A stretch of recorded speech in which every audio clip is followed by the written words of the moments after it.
So, Nick, I wanted to do a follow-up to our timely discussion because there's some movies that we saw or intentionally skipped that we didn't have time to get to, and also I want to have a little bit of a deeper conversation about what's wrong with the Oscars. Mm-hmm.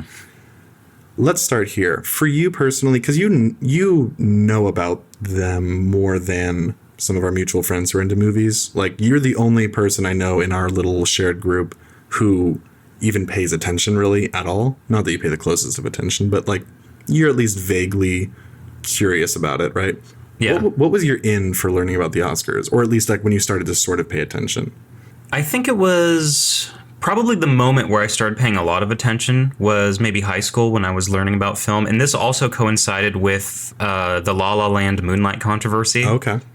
Because I thought La La Land was a great movie and thought it deserved Best Picture. Whatever actually happened, if they lied about it or if Moonlight actually did win, you know. It did. Whatever, it did. yeah. I assume, yeah. I've seen the card and it is very confusing. Well, yeah, they just handed them, they had like 2 copies of Emma Stone's. And the card, when you win an Oscar for a movie, it has your name and then the movie. Yeah. The Best Picture just says the movie and then the names of the producers. So Warren Beatty like opened the card, looked at it and was like, what the fuck? Because it said Emma Stone, La La Land. So he had like, he should have known, like, he should have at the very least said, like, Emma Stone? You know, at least, like, Emma Stone won it. Do something to address, like, let's figure it out. But he just gives it to Faye Dunaway. He's like, you read it. You take the rap for this, bitch. And she looks at it and she goes, La La Land. And whoa, everybody. But yeah, no, Moonlight did win. They just had the wrong card. Because then they handed the La La Land producer, the bald dude, Jordan something. They handed him the right envelope, but he's like, no, Moonlight, you won. And he holds it up, and you can see it as Best Picture Moonlight. So, you know, they did win. It's just kind of funny that how they just botched it. I mean, they really don't give a shit. It's kind of crazy how the wheels are really coming off. Like, the Oscars, the way they're run and how, like, what a poor job they do is kind of the equivalent of how, like, planes just fall out of the sky now, like, every day. You know, like, no one's behind the wheel, it seems. Yeah, so that's when I started paying attention, where I was just like, oh, okay, this institution that in the past and even still today is respected in film circles, or at least, you know, talked about with some, at least a modicum of like, okay, you know, this is, you know, the award show for movies. Yeah.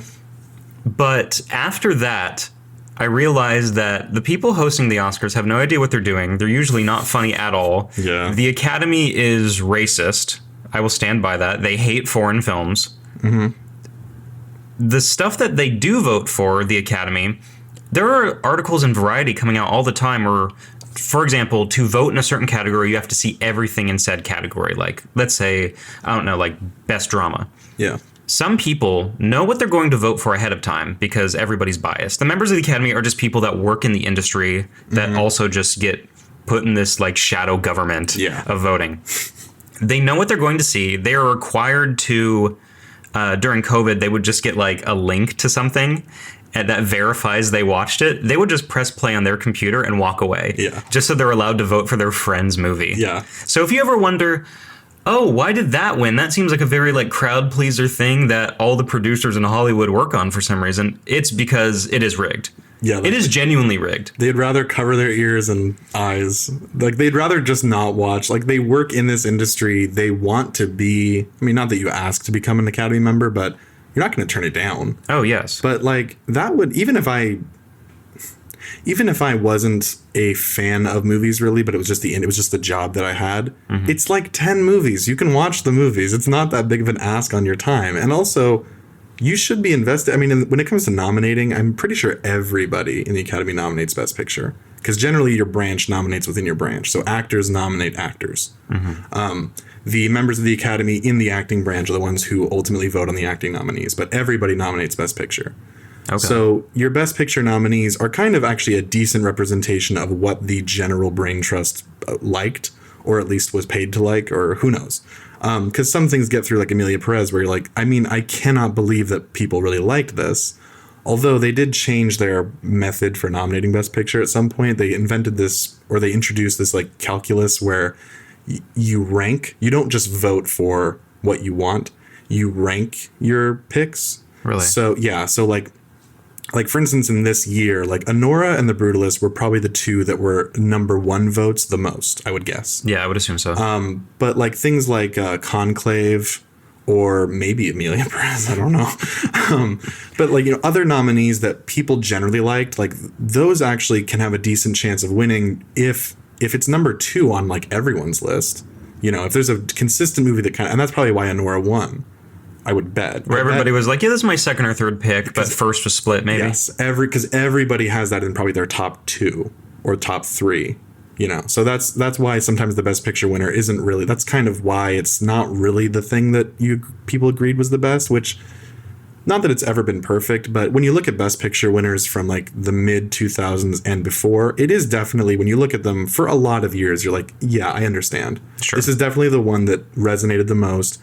Maybe it's not always the one that held up the best, but it's usually the one that's like, yeah, that makes sense why they voted for that year. That would have been the thing that was the most impactful and resonated with the largest group of people.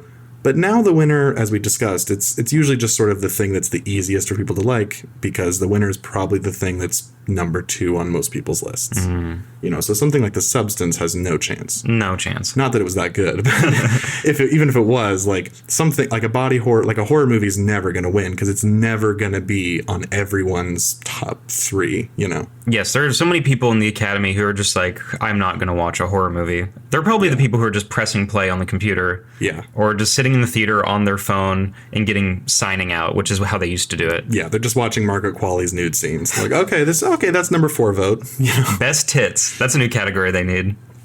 Oh, you heard the news.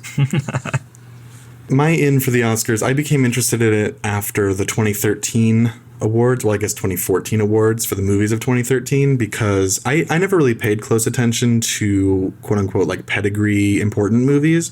But 2013, there was quite a few movies, quite a few Best Picture nominees that I saw, not as someone trying to seek out the quality films, but just as someone who was seeing kind of the popular stuff that was talked about that year, because 12 Years a Slave was very, at least in my high school, it was like a movie that like a lot of people had seen, talked about. They're like, oh, it's this like shocking, really realistic slave movie. So I had seen that. That ended up winning.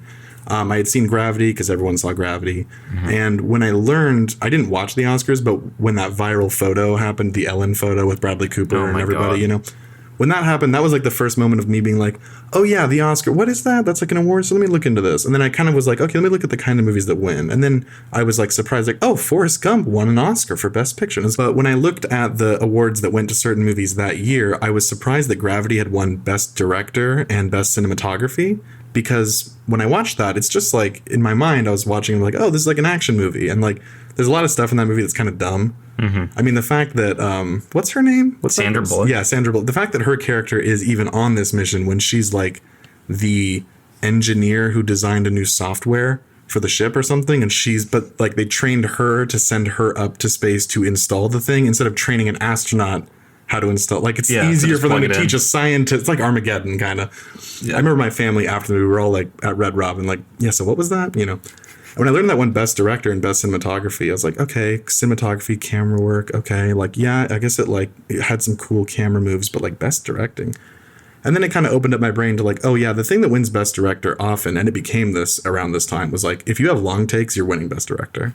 You know, like Best Director and Best Cinematography are going hand in hand almost all of the time.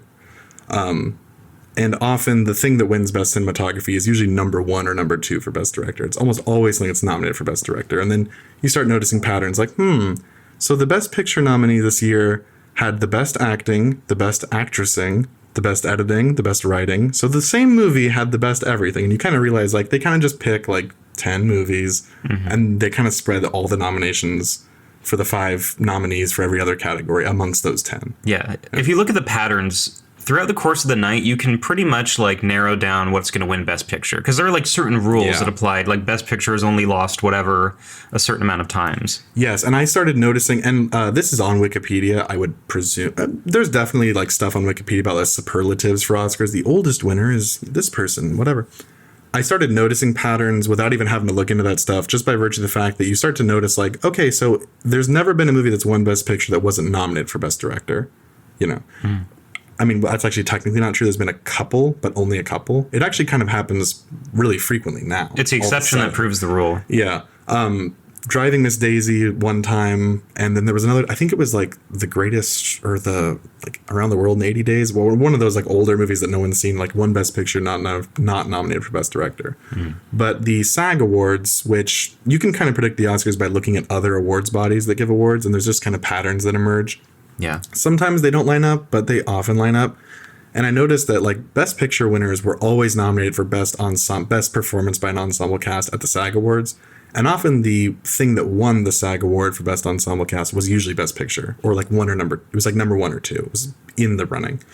And then this rule was finally broken the year that when they announced La La Land, I was like, I kind of assumed it was going to lose, because I'm like, it can't win because it doesn't have the actor support. Because the actors, there's 4 ways to get into the Academy as an actor.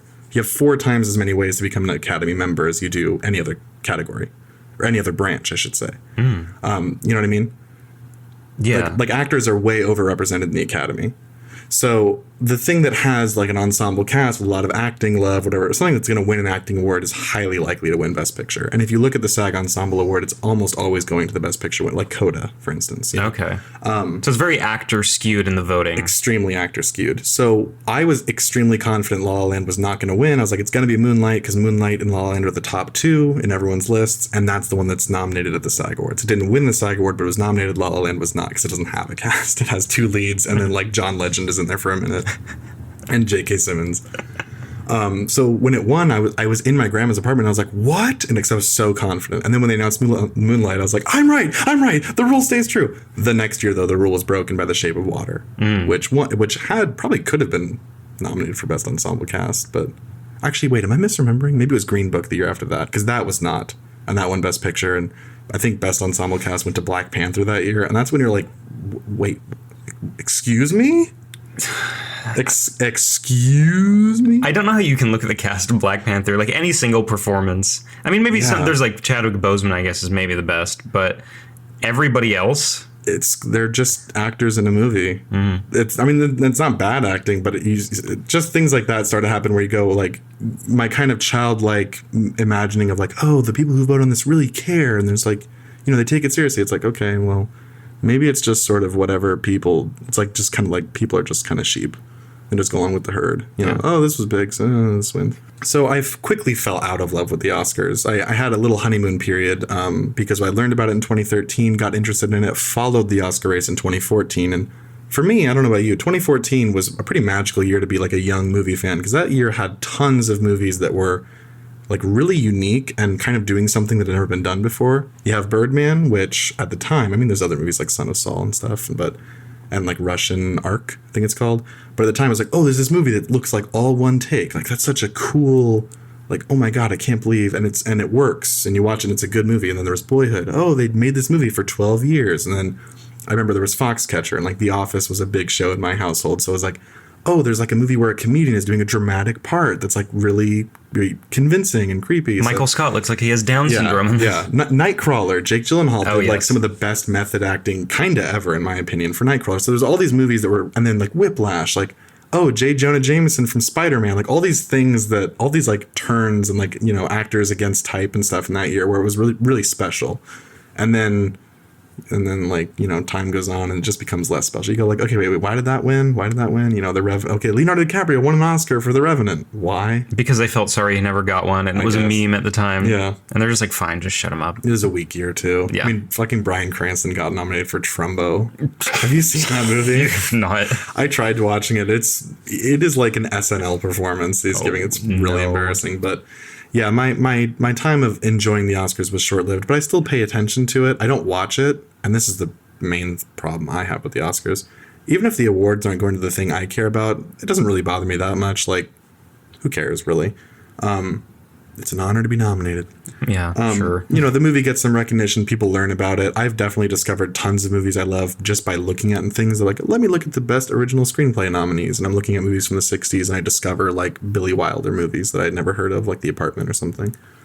The problem, though, is that the show is unwatchable.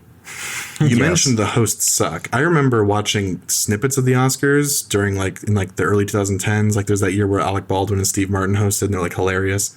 At some point, the Oscars was like, Jimmy Kimmel. Yes, Jimmy only Kimmel, Jimmy every Kimmel. year. Jimmy Kimmel. What blackmail does he have on Hollywood? Because he's one of the worst late night hosts. Yeah. He is constantly just like fucking up his own jokes on his show. I mean, I feel like maybe any other late night host would be better. Yeah, they did Conan last year, and that was I don't know. I think we're living through a blander time. What's that thing you were saying the other day? Like refinement? Yeah, there's something called refinement culture, where basically every logo, every building, every style, over the past decade, the edges have been getting rounded off by designers. Yeah. This is why phones have that futuristic look, but there's no jagged edges. There's nothing that make it look appealing to the eye where it's like, ooh, that is a little bit edgy. Yeah. Yeah, so this general trend society is going in. Like, I think the Oscar host becoming Jimmy Kimmel kind of fits that theory where it's like, yeah, we're in a time where we're not really going to actually roast anybody. We're just going to do the safest dad jokes of all time. They're extremely cringy, and then Brad Pitt's going to cut to Ryan Gosling in the audience being like, oh, that's a knee slapper. Get me off the Jumbotron, please. Cut to someone else already. Like, I mean, the most interesting thing is when like Ricky Gervais hosted the Golden Globes and just called them all pedophiles. And that was such a so needed lifeblood, because the Golden Globes the year before that, they had Andy Samberg and Sandra Oh were co-hosts. Oh, and they did they're like, yeah, we're going scorched earth, motherfucker. Like, hey, Jim Carrey, I hear you're really talented. Boom, roasted. It was like one of the worst things I've ever seen in my life. Like both of them straight to jail. God. I mean, Jim Carrey, so you can talk about that. That's something they could bring up. Allegedly. Allegedly. Yeah, we should do an episode on that. We'll do a news segment on Jim Carrey and him and Patton Oswalt both. I'm pretty sure Patton Oswalt. Oh, absolutely. That is shady. Allegedly. I'm pretty sure that he jokingly, it was a bit. It was one of his bits.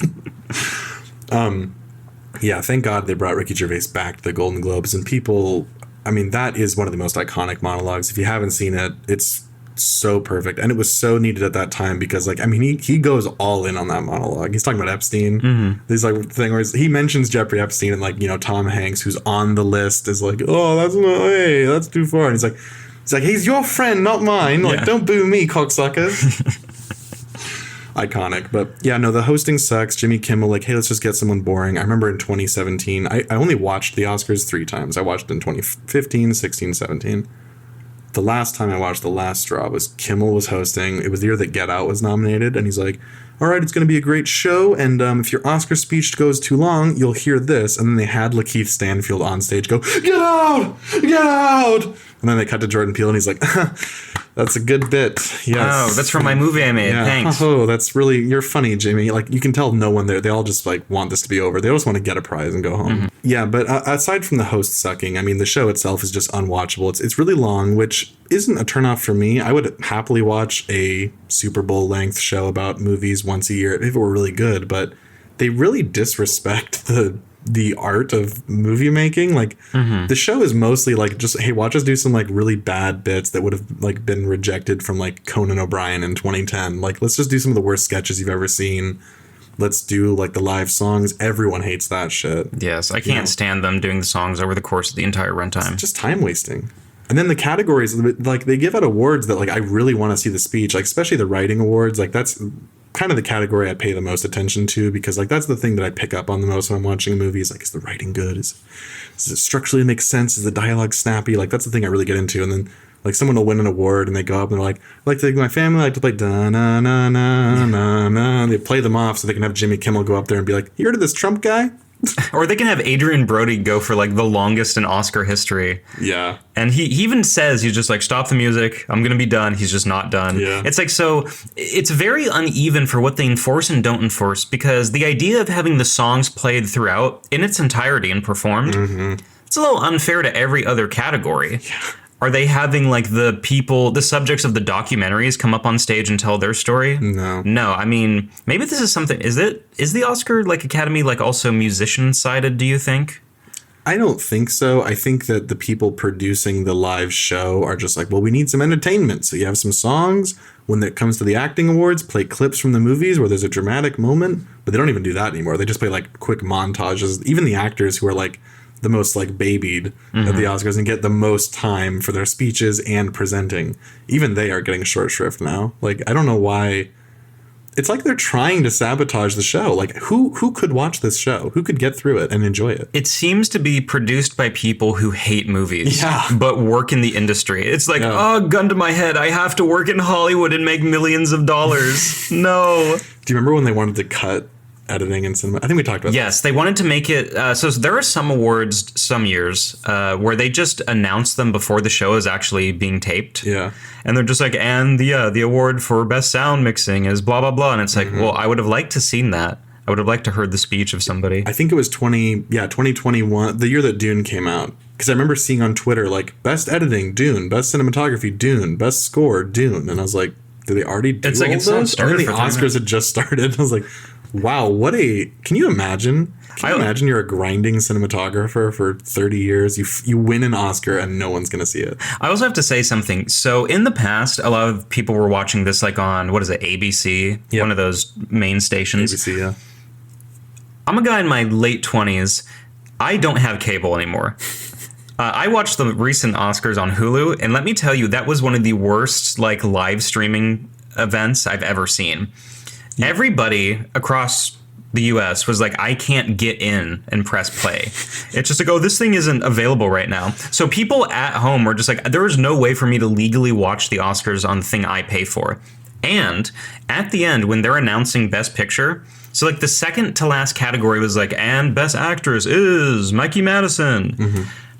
Right before they're about to transition to Best Picture, Hulu just cuts out. And they say, thanks for watching the event. Because they didn't anticipate it would go over time. A live event. It always goes over. It always goes. It's just like, the Super Bowl will end exactly at this time. Yeah. No, it won't.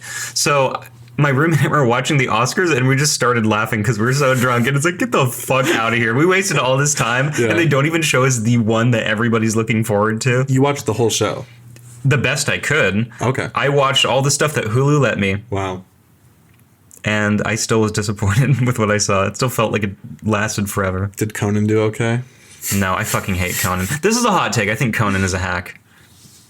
I'm kind of inclined to agree. I don't think he's always been bad. I actually used to really like his show, but I think he's gotten extremely stale in the last, 75 years. Yeah. He has, a darkness in his soul that I notice that other people don't. He has that Letterman... it's not the same thing, but him and Letterman both have that thing where they're so outwardly nice, but you can see these little micro expressions, and you're like, okay, you kind of hate having to talk to people. You're obviously an introvert who just wants to read and be intelligent. All late night talk show hosts are sociopaths. Oh, yeah. Because they just have to feign interest in every little thing. Oh, yeah. Which is why the people who do little shows, like when Norm Macdonald was just interviewing people he knew, that's why it seemed genuine. Because he's like, I'm only doing 10 interviews. Yeah, he picks the guests. And it's my friends. Yeah. So it's it's immediately more entertaining, and he's animated asking leading questions. But when we watched the interview with Harmony Korine on Letterman, Letterman is so bored the entire time. And he's like, so you wrote this movie, Kids? And Harmony's like, yeah, it's cool. And he's like, feels like I'm talking to a wall here. So you be Harmony Korine. So how'd you get this movie made? I don't know. It's hard. Okay. And so this is your first screenplay? Yeah, first one. Was it hard to do? Yeah, it was hard. Yeah. Okay, well, we'll be back. It really is that. I think he's trolling. Or he's just so nervous he can't think of anything to say. I mean, Harmony is 20 years old, and he's a kid on David Letterman in the 90s, where people actually respect talk shows at this point. Yeah. But David Letterman should be a better host, and yeah, Letterman sucks. Yeah. Fuck you, Letterman. Yeah. Fuck you, dude.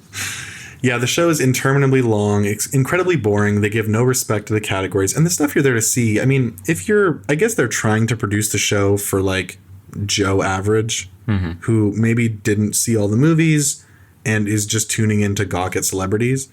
But that's not who your target audience should be. Your target audience doesn't have to be Letterboxd users, but it should be a show that gives it started as just a way to give press to movies. That's what the Oscars is. It's not it doesn't have an integrity in its origins. No. But you should do your best to at least present something that is honoring movies, giving some time to like showcase the best work that at least the country produced, which the Oscars is, I mean, it's an American show about Hollywood. So I'm not that bothered that like they have a foreign film category, because people are like, best picture should just be best picture and you nominate like whatever. It's okay. I'm fine with having a foreign film category, and I like that they can nominate foreign films in other categories, because there are years where like, yeah, the best acting was in this non-American movie. Like objectively. Like where you see it and you're like Parasite is better than probably anything that America a lot of stuff that came out that year. I mean, I can't really think of anything that was objectively of higher quality or resonate with more people. It's kind of a hack example, but you know. The problem I have with the foreign film category, and I don't know if you know this, is each country is only allowed one submission. Yeah. So this isn't a thing of just like, oh, the 5 best foreign films, which is what every other category is in like, for the American movies. Yeah. But they're just like, oh, Denmark, you only get 1 submission. It's like, well, there's more than one movie that comes out of Denmark every year. Yeah. And it's a little unfair to, I don't know, new directors when like somebody who's like the director of that country, like say like Thomas Vinterberg or let's say Bong Joon-ho is taking the category for Koreans, because Korea's just like, oh yeah, it's obviously him. Yeah. Yeah, it's very detrimental to movie making. Yeah, it's interesting the things they nominate and the things they don't, and when things break into other categories and when they don't, because sometimes you have foreign films nominated for like best director but not best foreign film, you know? Yeah. Like, I think Pavel Pawlowski's movie, Cold War. No, wait, actually, that was nominated. It didn't win, I don't think, because Roma did. But that was kind of a unique thing where, like, you have multiple foreign movies that are nominated for, like, just general categories. But sometimes, I think, like, Triangle of Sadness, for instance, like, that's an English language movie, but it is a foreign film. But they don't consider that foreign. It has to, like, be, you have to, like, not know what they're saying for it to be considered foreign for some reason. It makes no sense. But in general, like watching the Oscars, you do feel like your time's just being wasted and you're being slapped in the face. And you're just watching like terrible comedy, boring presentations. You're watching people present who have no business presenting at the Oscars. Like you were talking about how they should have like Bill Hader host, you know, because he's funny, charismatic, and he actually does kind of know about movies. Bill Hader knows more about movies than us. For it. Yeah, like he should be at the very least hosting, and like at least for 1 year. He'd be a great person to host and be the guy who's running the writer's room when they're coming up with the jokes they're going to do, the monologues, the transitions, picking the other presenters. Like, but it's just like Jimmy Kimmel. Like, hey, let's just get some hack who goes on TV every night and talks about the vaccine. Mm-hmm. I do have something to say about Jimmy Kimmel that pissed me off. He was interviewing Martin Scorsese for, I believe, Killers of the Flower Moon or The Irishman, one of those two. Yeah. And he was talking about the documentary he made about his parents called Italian American, which is great. Yeah. He's saying something. Jimmy Kimmel was just like, yeah, so you have this thing called Italian American, and Scorsese, who obviously loves movies, he's just like, yes, you can watch it online, you can watch it on the Criterion channel, and Jimmy's like, actually, it's on YouTube. What a cocksucker. It's just like, let him promote his fucking movie, you stupid. This guy's like a generational talent. You're just like, this thing you put, I can watch it on YouTube with ads. Yeah, Jimmy Kimmel, the luckiest man in show business. Dude, he did blackface and still has a career. Yeah, which I'm, by the way, not. Here's the thing. I think you should be, if you're a comedian on, what was he had, or it was The Man Show? The Man Show with Adam Carolla. If you're on like Comedy Central or Saturday Night Live or whatever, and it was acceptable in the day to do it, you shouldn't be like canceled for life when someone digs it up. But you also can't have it both ways, like he tries to do, where you moralize to people all the fucking time, but you're in fucking But when you do it, it's part of my learning journey. Yes. I'm learning and people are helping me understand what my actions do. But he would like crucify anybody else who did that if he hadn't done it himself. Absolutely. You can't have it both ways, you fucking Okay.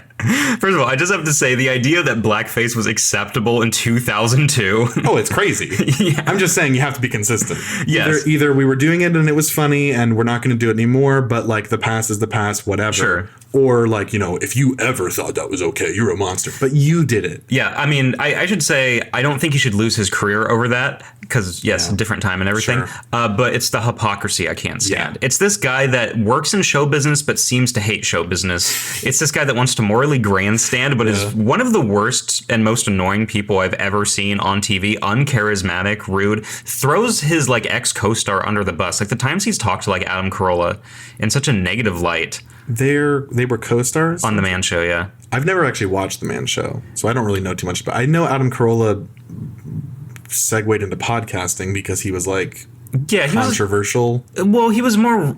It's interesting. He was more right wing than Kimmel. Kimmel kind of like followed the Hollywood like liberal pipeline. Okay. And definitely became more reactionary. And then Carolla, I guess, also did that on the right.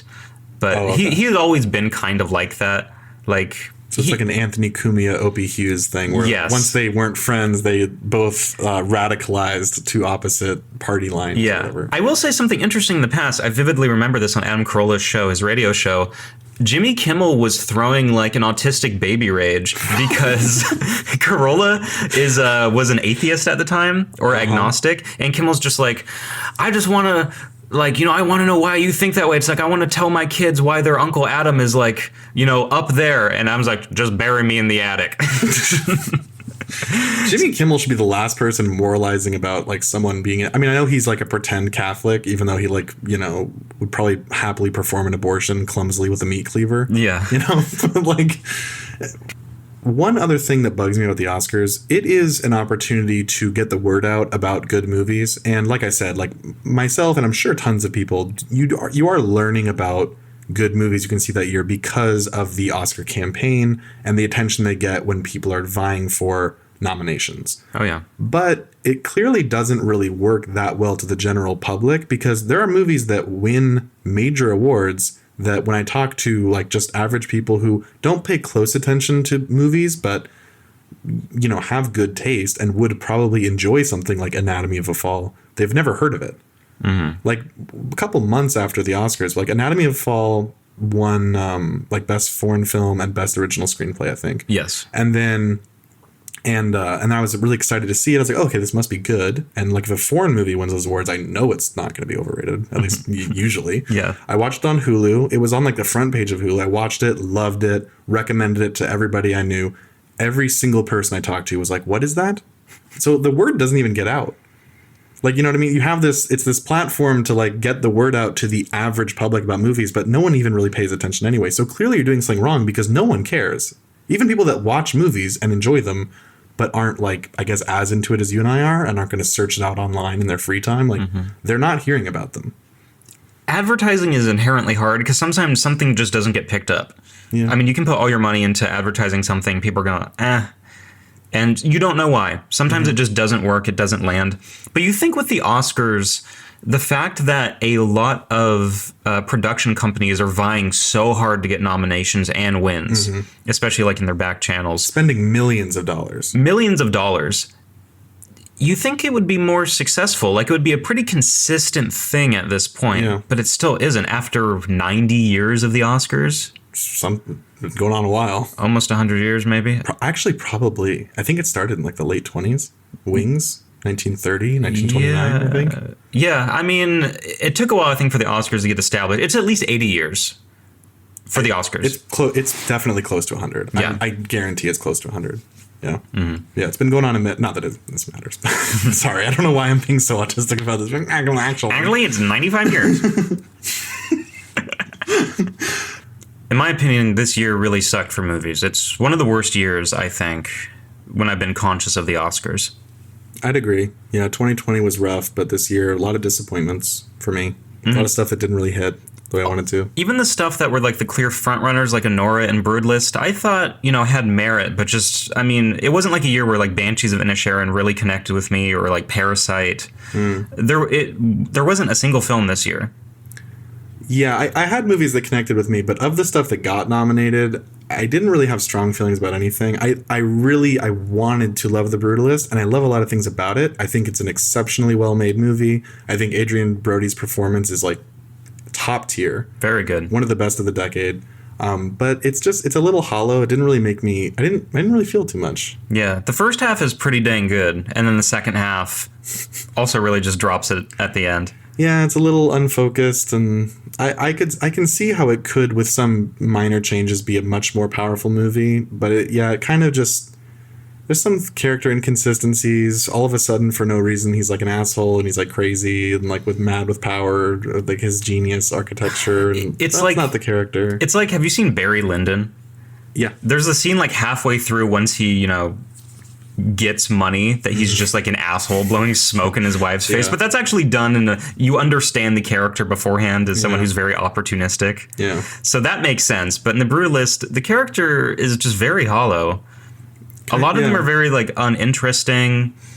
You don't really... It hits a wall. Yeah, it does hit a wall. Yeah, unfortunately.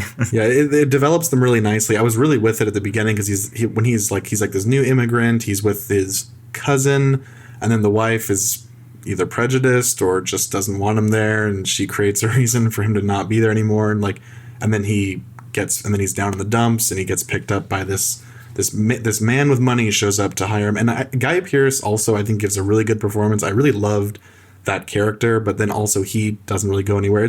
It's a really good first half. It's a really great. It's the template for a masterpiece movie, but then it just sort of fizzles, and they just sort of, they work on the building. And then it's over. And you're like, oh, cool. Built. Yeah, but I mean, what's your general impressions? Like, are you ever going to watch it again? No, it's one of those things that doesn't really have a lot of rewatch value. I mean, going back to Barry Lyndon, I could rewatch that. Me too. A dozen times. Yeah. Just because the characters are interesting and it looks great. And it's hilarious. And it's hilarious, yes. And there's some very touching moments, especially that, make you tear up a little. Yeah, it's the full package. And Brutalist is some of a package. Yeah, Brutalist is a present that when you open it, you're pretty satisfied with what you got, but the wrapping paper is a little disheveled. Your little brother did it. The wrapping paper is beautiful, but then you open it up and you're like, oh, it's like a used bike. It's boxes of mac and cheese. You're like, I guess I need that. I do eat mac and cheese. But this paper is really good. I'm going to put that on my wall. This paper tastes good.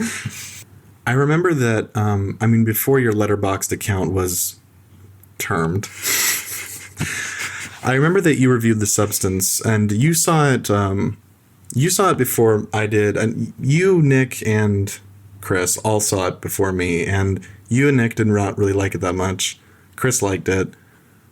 I tend to agree with Chris's taste on certain things, but sometimes he can be a little unpredictable, so I was like, maybe I'll like it. Maybe it's more of my bag, but like, you would consider yourself a horror fan. Oh, absolutely. And I'm pretty sure Nick would too. Yeah. And Chris would. Yeah, we all would. I wouldn't really identify myself that way. There's more horror movies I like, but it's not something I really seek out. And I was like, okay, maybe this is a really different one. Maybe I'll like it, but I just thought it was a pile of shit, man. Yes, it is one of the most, ironically, surface level scripts of all time. I like the cast. I mean, Demi Moore is great, and Margaret Qualley, and then Dennis Quaid, for what he's doing, is like watchable. But he really is like, they need on like an SNL sketch, they need a guy who's just like a real like bigwig at a studio who's just like buy, sell.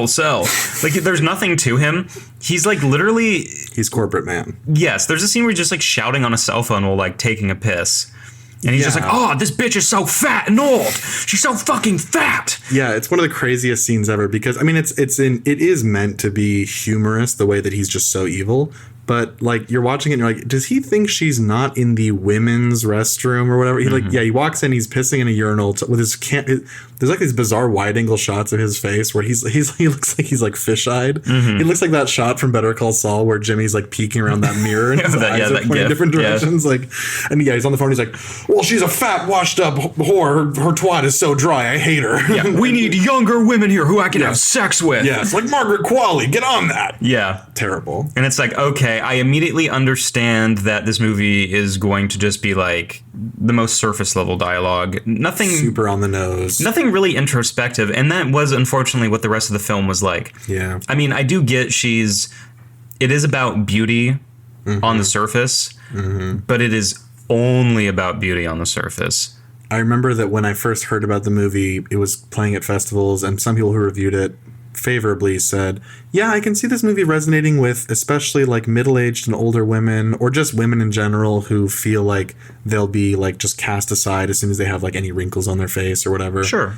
And the movie, I mean maybe that is true. I mean, it clearly connected with somebody, but the movie isn't that deep or intelligent. It's just like, it is the most like I could have written, I know this was made by a woman, right? Yes. And I'm sure plenty of people would argue like, oh, the perspective you're going to get from an actual woman writing this story is going to be like so authentic. Like I would have, if you asked me to write this, like I would have written a more deep You know what I mean? Like it's really surface. It's just like, yeah, when you're older, you're not as desirable to men, and then you get resentful, and then you do whatever you can to look young, and that's ultimately costs you your soul. Thank you. I never thought of that. Yeah, something I should say is the director is Coralie Farge. She's a French director. She did a short film before this.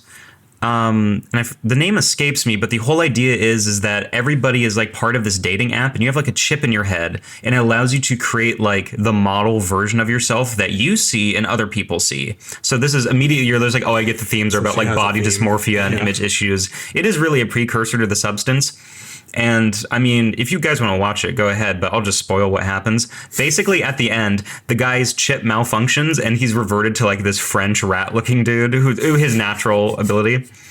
And over the course of the movie, when he's not in his Giga Chad form, he's talking to his neighbor like kind of awkwardly.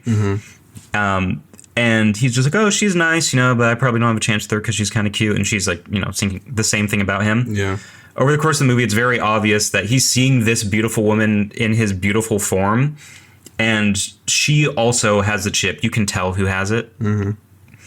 At the end, it's revealed that the beautiful people they were seeing are each other. And they're like, oh, maybe beauty's in the inside. I don't need to be, this. I'm too harsh on myself. Love is like, natural. And it's like, okay. I mean, a 13-year-old girl wrote this. I could see that being good in a short film. Because if I'm watching a feature, I'm figuring that out before the end. Yeah, it's like 20 minutes, so you're just like, okay, didn't overstay its welcome. Oh, that is a short film. Yeah. Oh, I'm such a bad listener. Sorry, I thought you said that was her movie before. So wait, is The Substance kind of based on that? Is it like the Whiplash thing? In some regards, but I not explicitly. I mean, it is the same themes, but it's not like in the world of that. Okay. So yeah, it is a precursor to it. Definitely. Interests. Yeah. I can see that being a good short film if done with like a delicate touch, but I mean, if The Substance is any indicator, she does not have that touch. Yeah. It's called Reality Plus, by the way. I just Reality Plus. I might watch it. I'm curious. Sure. Because I don't hate everything about The Substance. I just found that it was kind of stupid, kind of obnoxious, predictable. I didn't get anything out of it. I wasn't scared. Like, it really didn't work for me as horror. I mean, like, it is gross when she turns into like a Pizza the Hut monster at the end. Yeah. Spoilers. Turns into Rosie O'Donnell and goes on stage and is like, oh, I'm beautiful. Starts spurting blood everywhere. Yeah, they had Roseanne voice the tit monster thing. You did not watch Conclave. Were you ever going to? No, it's not really something I'm interested in, like cardinals choosing a pope. It's like, I mean, for some people, especially when we got finally an American in there, a lot of people, because of Conclave, are very interested in the process. Yeah, they were making like fan accounts where it's just like cardinal whatever, like that one Filipino guy, fantasy pope choosing. They were making like fan cams and like AMVs of just like popes or cardinals, and it's just like these people probably don't have internet or watching this shit. They're like 60-year-old dudes. It's like the Many Saints of Newark. Now the Zoomers are into the Pope. Yeah. Now they're going to make AI videos where it's like, it's actually haram to, I don't even have a joke to make, but I was excited for it. I really loved this director's last movie, Edward Berger. He did the adaptation of All Quiet on the Western Front. Oh, yeah. Which isn't a particularly deep movie, but it was, it had me from beginning to end. I thought it was extremely well shot, pretty much perfectly paced. I thought it was just pretty much everything about it was well done. I don't know how you could have done it better. It was pretty much exactly what I would, if you hired me to adapt that book into a movie, I would have tried to make it exactly like that. Not that I could, but so I was excited about him, and I liked the cast. It looked interesting. I knew that it was supposed to be a thriller based on a novel about the Pope is dead and there's this conspiracy and whatnot. The trailer looked interesting, and I was like, okay, I think I'm probably going to love this movie because I know about this subject matter. It looks cool. I got no reason to think this isn't going to be great. And I was disappointed to learn, because the trailer really does mismarket what this movie is. Because the trailer, it starts with like John Lithgow is one of the cardinals, the Pope is dead, and they're zipping up the body, and there's always like all these detail shots of them like getting the Pope out of there, and intrigue, people turning corners, looking behind them, and it's like, okay, someone killed the Pope. There's a Vatican conspiracy. That's not at all what happens. The Pope dies, and Ray Fiennes is sad because he knew the Pope. And his faith is a little shaky. And the Pope was telling him, like, nah, you should stick around. You should still be a cardinal. You could be the next Pope one day. And then the movie is groups of future popes, groups of cardinals discussing who they think would be the right one, and people kind of doing some political backstabbing and planting stories by each other to make them look stupid in front of other cardinals. And then there's like this really underdeveloped terrorism plot. There's a shot in the trailer where something is exploding in that room. I forget what it's called. The room where they actually sit and do their voting. Okay. There's like this explosion, and there's this slow motion shot in the trailer of all this like smoke and dust falling over Ray Fiennes. I remember this. Oh, so there is like, it really makes you think. No, in the movie, there's just like people outside, because you know how those audiences stand out and they're just like waiting for the white smoke. Mm-hmm. There's just like something on the news like, oh yeah, some domestic terrorist tried to blow up the Vatican or something. It's completely, it's bizarre. It has no connection to anything. And then, yeah, they could get sued for mismarketing this shit. Searchlight, I think. I mean, whoever edited that trailer, like, think on your sins. And then, if you don't want spoilers, skip ahead 30 seconds. I laughed out loud at how it concludes, which there's this, actually, well, they already skipped. I gotta do it quick. There's this cardinal who's seen as, he's like this poor guy who like isn't technically supposed to be there. People don't want him there. And then ultimately he wins the papacy because he seems like pure of heart, but he's like a hermaphrodite. Yes. And after he gets elected, he's like, well, actually, they're like, we got a letter. You had this surgery done in Argentina. He's like, yes, they cut off my penis. I have a pussy now. And it's, I don't know what they thought. But are you supposed to watch it like, oh, wow. Like it's just out of nowhere. And then the movie's over. And none of the people who wanted to be Pope are, but this guy's gonna be, and I don't know what the intention. I don't know what, if you're supposed to be like moved by it, if you're supposed to be like, oh, it's like Rosemary's Baby, like, oh no, like now we have there's a bad one in the. I don't know what the intention was, but it was a very bizarre ending that really lost me. It's just subversion. They're just like, we need something that's like, whoa, that's weird. Like, not a happy ending. There is a really funny moment where he's talking to Ray Fiennes, he's explaining it, and Ray Fiennes is just kind of looking at him kind of severely, like processing this, and then he goes, what can I say? I am as God made me. And Conclave. And people seem to love that fucking movie. Yeah. Like normies fucking love Conclave. I saw so much shit on Twitter of like, Conclave better win Best Picture. And it's not a movie I would expect to connect with most people because it really doesn't lead anywhere. You watched The Nickel Boys. When we did our Nora episode, you were wanting to watch it. I still haven't seen it, although I have read the book. But you watched it and it did not live up to the hype for you. No, there were a couple people online whose opinions I usually trust. They're just like, oh, Nickel Boys, it got the Best Picture nomination. Mm-hmm. And they're just like, man, this is the dark horse. This is like my movie of the year. I'm rooting for it. And I'm like, okay, well, I'm always interested when like, the long shot candidate actually gets in the running for Best Picture. So I'll give it a chance. The film is very unique because it's constantly from a first person perspective. For the most part, I was okay with it. I feel like a lot of the time it did take away from the story because you're only looking at stuff that the person is experiencing. And a lot of time in movies, some people don't realize there's expository dialogue that the main character doesn't see that actually helps build the narrative. Yeah. But when you're only seeing one person's or one view of the story at a time, it technically does follow like two people at Nickel Academy. Mm-hmm. It tends to just drag on in a lot of scenes because it feels like they're padding the runtime. This movie does feel like it just takes forever to get anywhere. And it doesn't have to be. There's plenty of material in that book that you could make a 2-hour movie that would be perfect, pretty much. Yes. It was just very disappointing. It doesn't do a lot of stuff terribly. It is competent. Mm-hmm. It is a watchable movie. But I did have a problem with how the story was being told because I should like this story. This is a very interesting story about like reform school. I always love learning about like the old institutions of the past that were just very abusive. Like if you look at like old charter schools or like the native schools and stuff, it's like this is something that is interesting and fascinating. I was like falling asleep. I had to like take a break and just like drink coffee. Dang. And I was just like, damn, this is so dull. Yeah.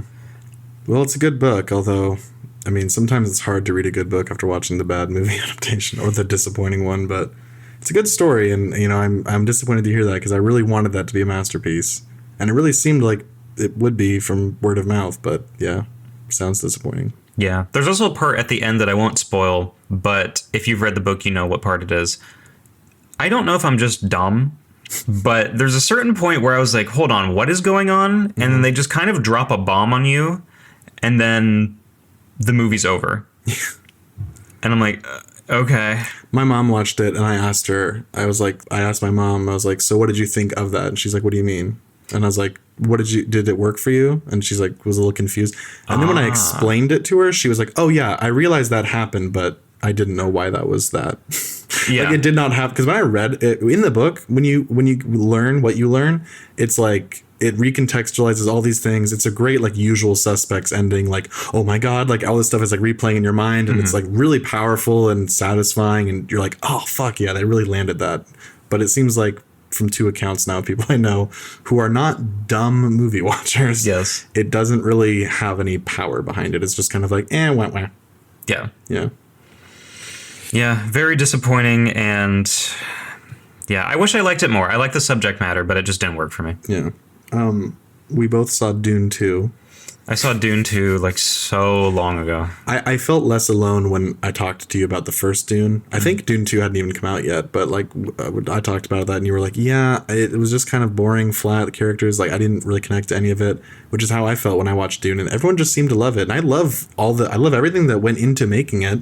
I like a lot of the cast, and I love everything technically about how this movie was made. All the craft that went into it is like exactly what I want, but the story was really lacking, and part 2 was not an improvement in that field for me. The main problem I have with Dune is that I just don't care about anything that's happening. So I never read any of the books, which is fine, but I do like some of the world, and the characters can be interesting. Like, I like the idea of the Harkonnens, like these big fat blob people who are just bald. Yeah. I do like that, and there's a lot of stuff that's interesting to look at. The idea of like the Fremen and like people owning, like I get the allegorical meaning. Yeah, it's not washing over my head at all. But I just can't get behind anything that's going on. Even in the first film, just it's so dull to me for some reason. And I love sci-fi, but the other problem I have is this movie has a serious case of actor face. The casting is so distracting. Yeah. Especially Zendaya. She does not fit in this at all. I think all of the leads are miscast. Timothée Chalamet, I kind of bounce between him being okay. His performance is good, in my opinion. But he definitely still has like that twinkish look. He just doesn't... His energy is just wrong. It'd be like casting... There's a really funny joke I saw on YouTube once, I forget where someone was talking about Jesse Eisenberg in The Social Network. Yeah. And they were like, I mean, like, it's probably his best role, and like, I mean, I don't know if he's ever going to do anything this good again. Because like, what are you going to cast him in? Like the young Abraham Lincoln?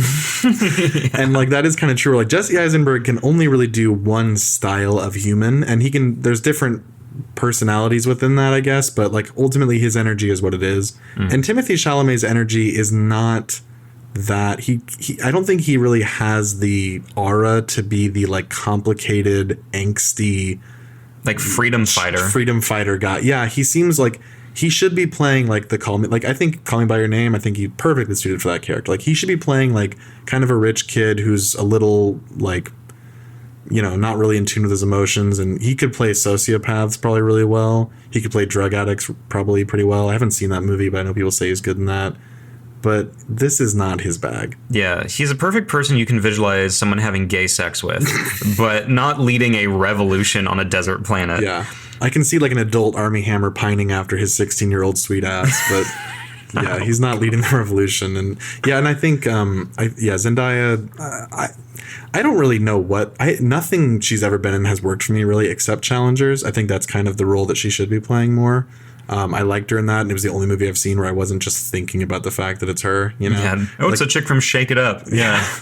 Yeah, but Javier Bardem, I feel like his character's just silly, and I don't know if he's necessarily miscast, but I think just the way his character is portrayed is just goofy and kind of ridiculous. It is a little too comical he's trying to basically find the Messiah, Lisan al-Gaib. Yeah. And maybe this was some part of like people on Twitter turning him into a meme, but he is meant to be played as a joke in certain scenes where he's saying that everything he does is like part of the prophecy. Yeah. And it's like, I feel like this should be taken more seriously for me to get invested. Yeah. that he's like in his corner, like batting for him. I mean, Victoria and I were laughing at him in the theater, and we were not looking at Twitter beforehand. We had no reason to suspect it was going to be good. Like, it is goofy. We were giggling. Yeah. Yeah. Yeah, the movie just didn't connect with me. The original, not the original. I mean, obviously, the David Lynch original, I mean, burn that. But yeah, Dune didn't connect with me. Dune Part 2, it was interminable in the theater. Like, my ass was sweating. Like, it was, or not sweat. It was one of those movies where, like, I don't know about you, like, sometimes you see something where you're so anxious to get out that, like, your ass starts to hurt. You know, like, I could watch a longer movie and I'm not, like, literally feeling sore in my seat, but I guess I'm just so uncomfortable that, like, I just want to stand. I need to move. Mm-hmm. You know, I'm sweating. Makes you antsy. I'm antsy. I'm fidgety. And I feel like I just need to move to, like, get out this, like, energy. Like, oh, this movie's spirit is getting into me. Like, I need to watch TikToks in the theater full brightness. Yeah. The only thing in Part 2 that worked for me, and you can probably guess what I'm about to say, is Austin Butler.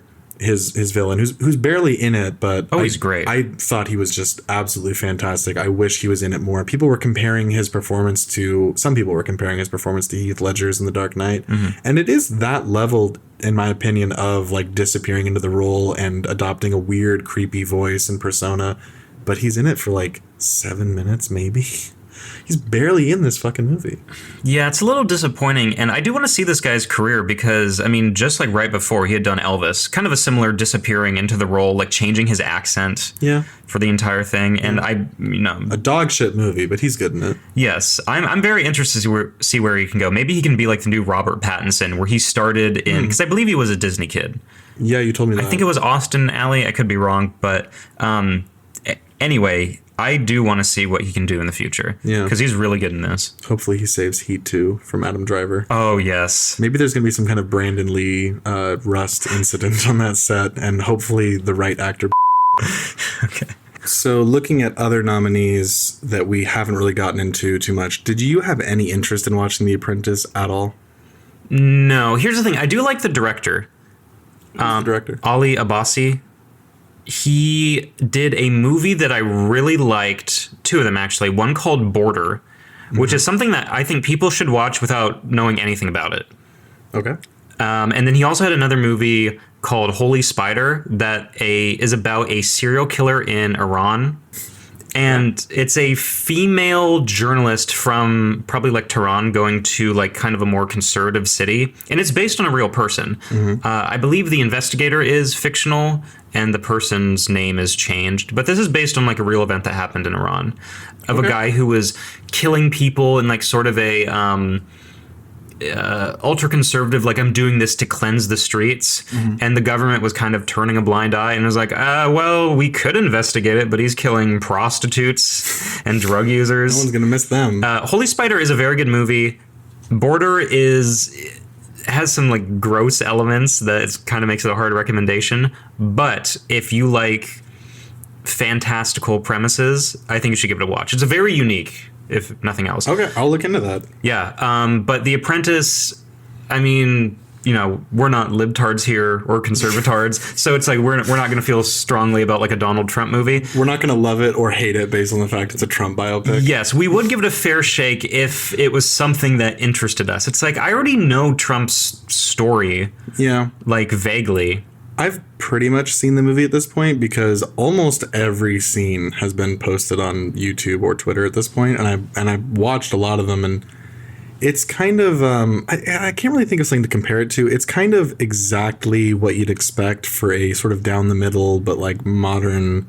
Like, it definitely has a slant of like, yeah, we're not going to give him any humanity. Not that he necessarily displays any, but it is like, you know, it is a cartoon of Trump's life where he's like, you know, in the 80s, he was saying things that he said off the cuff in 2018. So you could like sitting there like, oh my God, he said go Feifei. Oh my Jesus Christ. You know, like that's not in there, but there's just tons of moments like that. You know, like there's that interview where he's like, well, the body only has so much energy. It's like a battery. It runs out. And like in the movie, he says something like that where his doctor is like, yeah, you could like stand to lose some weight. And he's like, well, there's a finite amount of energy. There's only so much. So you're saying it's like the end of Fantastic Four where it's like, what should we call ourselves? Well, we're four 4 of us and we're fantastic. Say that again. Yeah, the movie ends, the last scene is him talking with his biographer about what the art of the deal is going to be. And he's like, there's 3 rules with deals. If there's anything I know, it's deals and the art of them. And he's like, that's the title. My God. And then he's like talking to somebody at one point and they're like, yeah, I'm working on the Reagan campaign. We got this slogan. You're like, get on with it. This is like a Marvel movie for presidents. It is 100% like the way that Marvel has just permeated the consciousness of everyone who makes movies now, and they just make them for like Chinese audiences that don't speak English. It's made for Chinese people. Well, no, like Marvel movies, this is a real thing. I get what you're saying. Yeah, like where movies just have, especially Marvel movies, just every line of dialogue is just a very declarative, simple sentence, so that it's easy to translate. There's no lingo, jargon. There's no like cultural specific, nothing specific to what's being said that would fly over the head of somebody in a different country, and they want the Chinese audience, but as a result now people just watch Marvel movies. That kind of thing is now just what we think is a normal movie. Yes, it permeates the culture. It is refinement culture, like we were talking about earlier. Yeah, just completely reducing the English language down to bare principles and words. There's no flourish. There's no artistic intent with the prose or anything. Yeah, it's a pretty silly thing. I mean, I am an enormous fan of Succession. I know people get annoying about that show. I do believe it is one of the best written and acted shows of all time. It's absolutely glorious. And this really feels like someone was like, what if you did Succession but Trump? And we even cast Jeremy Strong. To his credit, because Jeremy Strong does a lot of weird things and he has some really bizarre performances. He's kind of a freak. He gives a genuinely amazing performance as Roy Cohn. Yeah. I love the miniseries Angels in America based on the Tony Kushner play, and Al Pacino plays Roy Cohn in that, and it's a very Al Pacino version of it. It's like, I'm a blood-sucking motherfucking liar. And Roy Cohn does, Jeremy Strong does a pretty realistic, accurate, non-overacty version of Roy Cohn. I thought he still does have that blood, that kind of. Mm-hmm. He has some kind of cartoony aspects, but he gives a genuinely great performance, I think. Yeah. Yeah. Roger Stone famously said, I didn't like the movie. He's a guy who's worked with Trump on his last 2016 campaign. Yeah. He said I don't like this movie, but Jeremy Strong as Ray Cohn is is the best performance I've ever seen from somebody he knows. He's you were spot on. Yeah. He really does. He really is amazing. Mm-hmm. You know what's really funny? Mm-hmm. He lost the Oscar to his Succession co-star, Kieran Culkin, for basically playing the exact same character he did on Succession. And this is also not a unique take. Everyone noticed this, but Kieran Culkin, he has range. He can do different kinds of characters, but he won an Oscar for basically just playing what he's done on TV for the last 4 years of playing I'm just like a hyperverbal fucking manic guy. And it's okay, he's kind of just playing and sort of himself, honestly. I mean, he's not that crazy in real life, or crazy fast talker, I guess, but it's just really funny that Jeremy Strong really did do an amazing Oscar worthy work and just lost to his little brother from the show. But what can you do? Rip. What are you gonna do? But yeah, The Apprentice, it's really on the nose. And the other guy, I forget his name, who plays Trump, he's a Marvel actor, though. Sebastian Stan. He does probably the best you can do, where he's not doing a one-to-one Trump impression. Have you ever seen Nixon with Anthony Hopkins? I've seen parts of it. It's kind of like the way Hopkins does Nixon, where he's not doing a Nixon impression, but he is kind of capturing the spirit of him. You kind of forget about it. It's an impossible task to play Trump and not have it be distracting. And he does the best you could, although it's still, the writing is just kicking you in the balls every 5 seconds, Yes, one thing I have seen of his performance is he definitely has the oral posture down. The way Trump's lips shoot out when he's bazooka. And you can't see, but my lips are just flying off my face. Yeah, it is genuinely good, because that's one thing people don't realize a lot about accents is you need the oral posture. Different accents have a different mouth shape. Sure.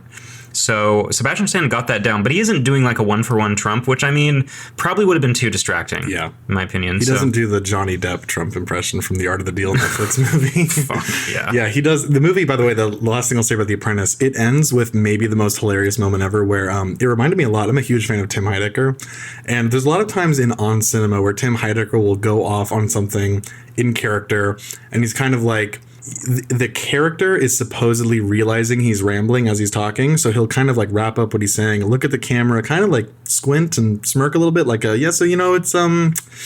good, and the move, and then when he says that, he kind of drops it immediately, and it's just very funny, you're just watching the self-conscious man, whatever. Sebastian Stan in the last scene, he's as Trump talking, he's looking out a window and he's like, it takes a lot to be a winner, and I'm one of them, and that's what I am. And the last line of the film, pursed lips, like he like forgot to do it, and then he just kind of like he just like makes the Trump face. Like, oh my god, he's like kind of just like his face rests naturally, and then he's like, oh right, I'm Trump. Like assumes the like I'm about to kiss you lips that Trump does. Cut to black. Hilariously stupid ending. Whoa. Just a really funny. I imagine in his head he's like, oh shit, I fucked up my moment, but they used that take because it pleased the we're gonna burn this man minded filmmakers. From what I can tell, it's a pretty fair depiction of Trump in terms of like, it's not real. I doubt he was actually ever doing or saying any of these things technically the way they're portrayed, but yeah, he was a slumlord, and he is like a really bad person who like probably raped his wife. It's there's a scene where he walks in on Roy Cohn having gay sex, by the way. Oh my god. Because Roy Cohn, if you don't know, do you know anything about him? No, not really. Because he was like a sleazebag lawyer who he was involved in you might know about this. There's some during like the communist witch hunting in the 50s. There's like this family. It's like I think they were like Russian Jews, and Roy Cohn like was like they're communists and like had them killed basically, and because he didn't like them or he had some feud with one of them, and he's just a really bad guy. He became Trump's lawyer. And eventually he got AIDS. He was a down low brother, and he got AIDS, and then everybody stopped returning his calls. They're like, "Oh, okay, you're gay, so you have gay AIDS. Burn in hell." And there's a scene and Trump is one of them who supposedly just was like, "Okay, you're out." And in the movie, the way he discovers Roy is gay is that he's like in his house, and Roy's like, "Hey, let me go get something from the next room," and like he's just like one room over, like having gay sex with this man. Real quick. Like, whoa, I didn't see that. And then he gets AIDS, and Trump's like, "You're disgusting. You disgust me, actually, Roy." Yeah. You saw Flow? Flow, yes. Flow is pretty good. I'm glad that it won Best Animated Feature. If I remember correctly, it is the first time Latvia, where the creator's from, won an award. I couldn't tell you the country. I didn't. Yeah. Yeah, one of those. Baltic states. I'm pretty sure.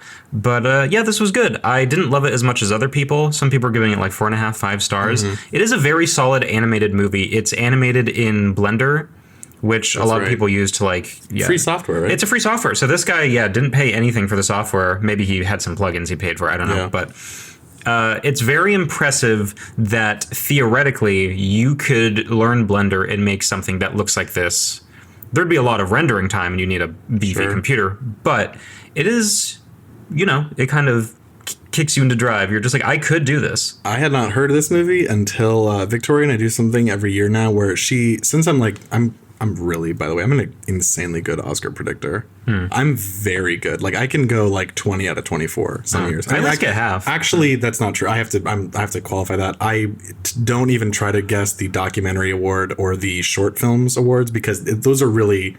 You could watch all of them and one of them could be objectively great, and it's literally a toss up every single year. Like there's kind of I don't even try, but. Eliminating those, I can usually get like 85% of them right or more every year. And this year I got almost all of them. I did predict Inside Out 2 would win. I hadn't heard of Flow, and then it beat it. And it's kind of funny that a dude in his basement made a movie about a cat, and it beat the like $900 million Pixar movie. Like I kind of love that. Yeah. For the record, Flow has no spoken dialogue too. Right. It's just.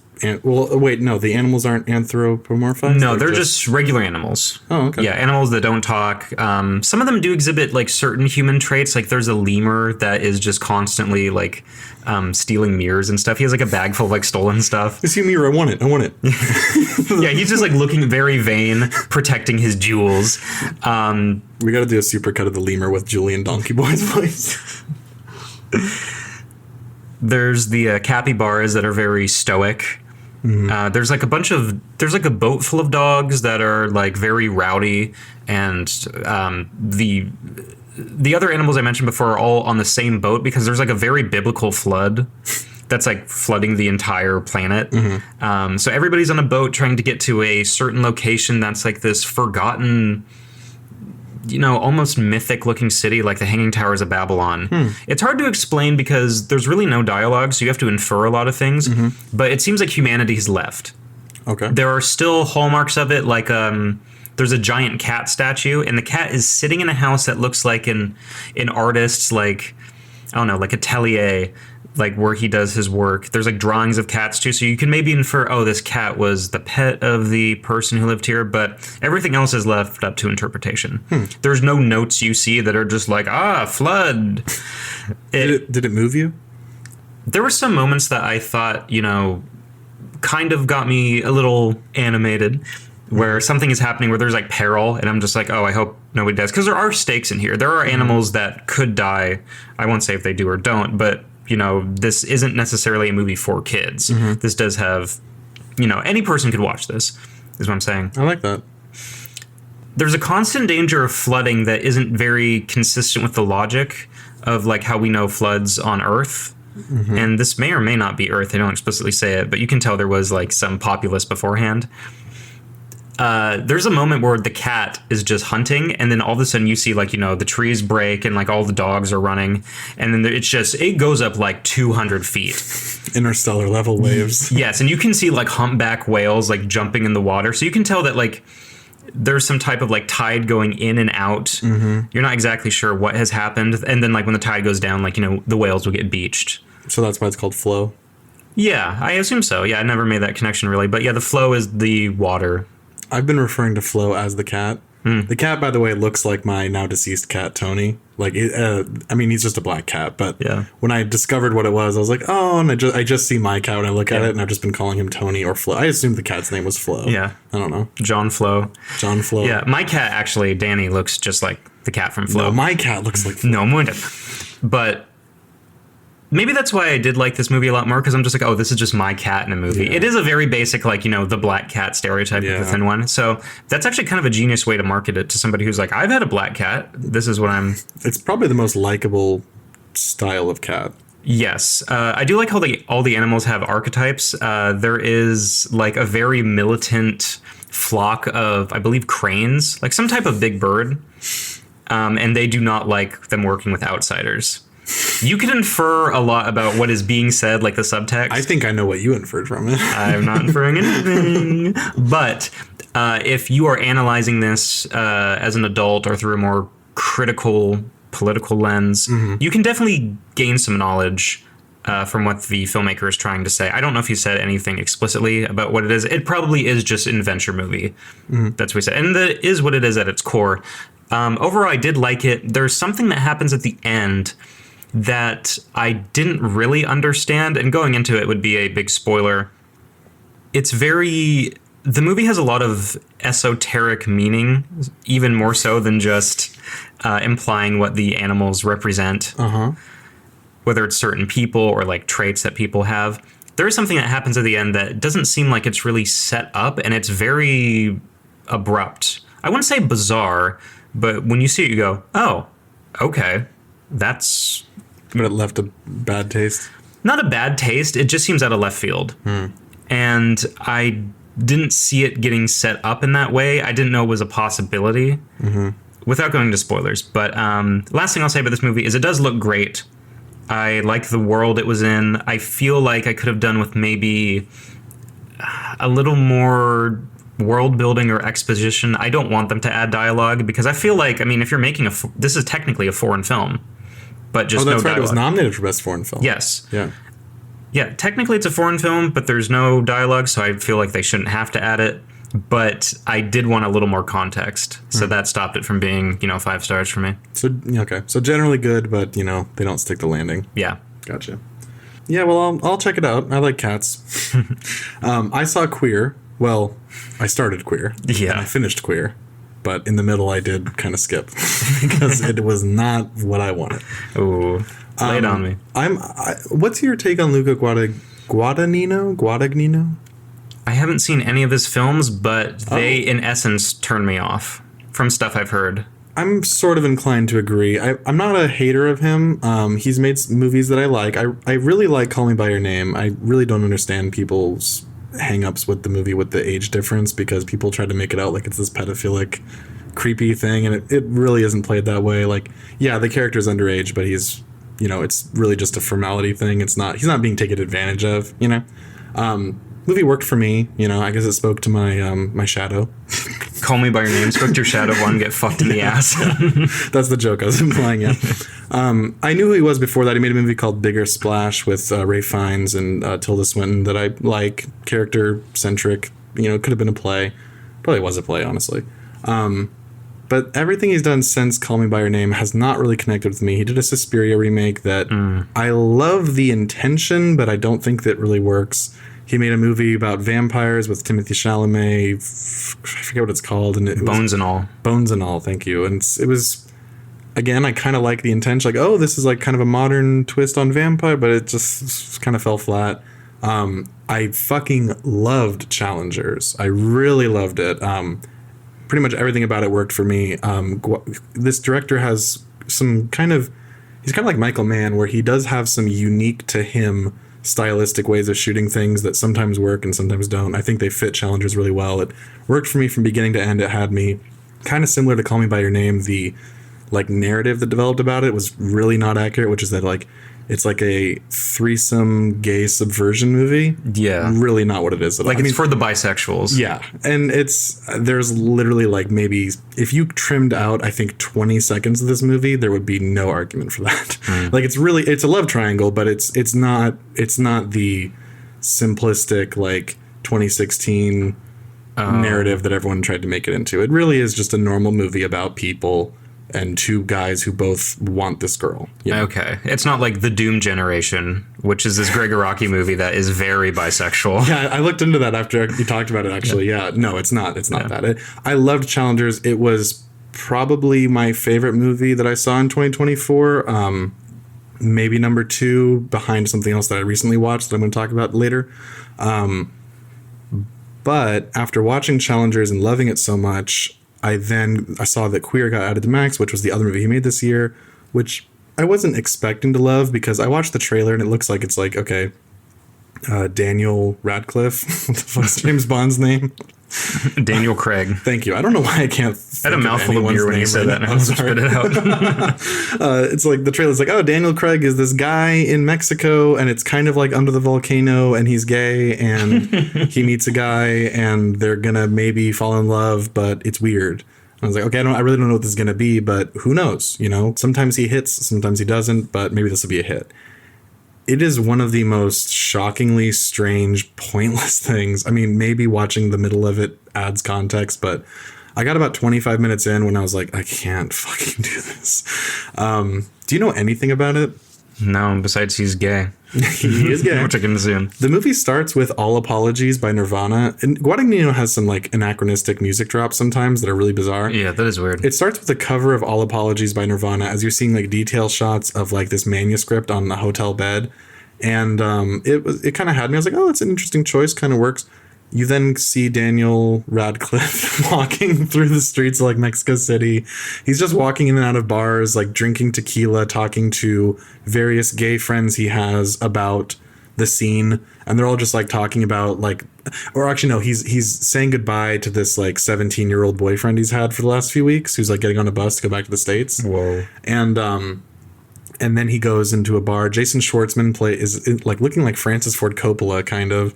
And he's related to him, so it makes sense. But he has like a Coppola beard and glasses, and he's wearing a fat suit. Mm-hmm. And he's like, oh, I met this man like downtown. He wouldn't even look at me. These children, these young boys, like they're just kind of acknowledging to each other that they are pedophiles because they're in like their mid 40s pretty much. Ooh. And they're just like lusting after like 16-year-olds who are like, you know. Like an exchange student? Yeah. They're just lusting after exchange students and stuff, and it's really strange.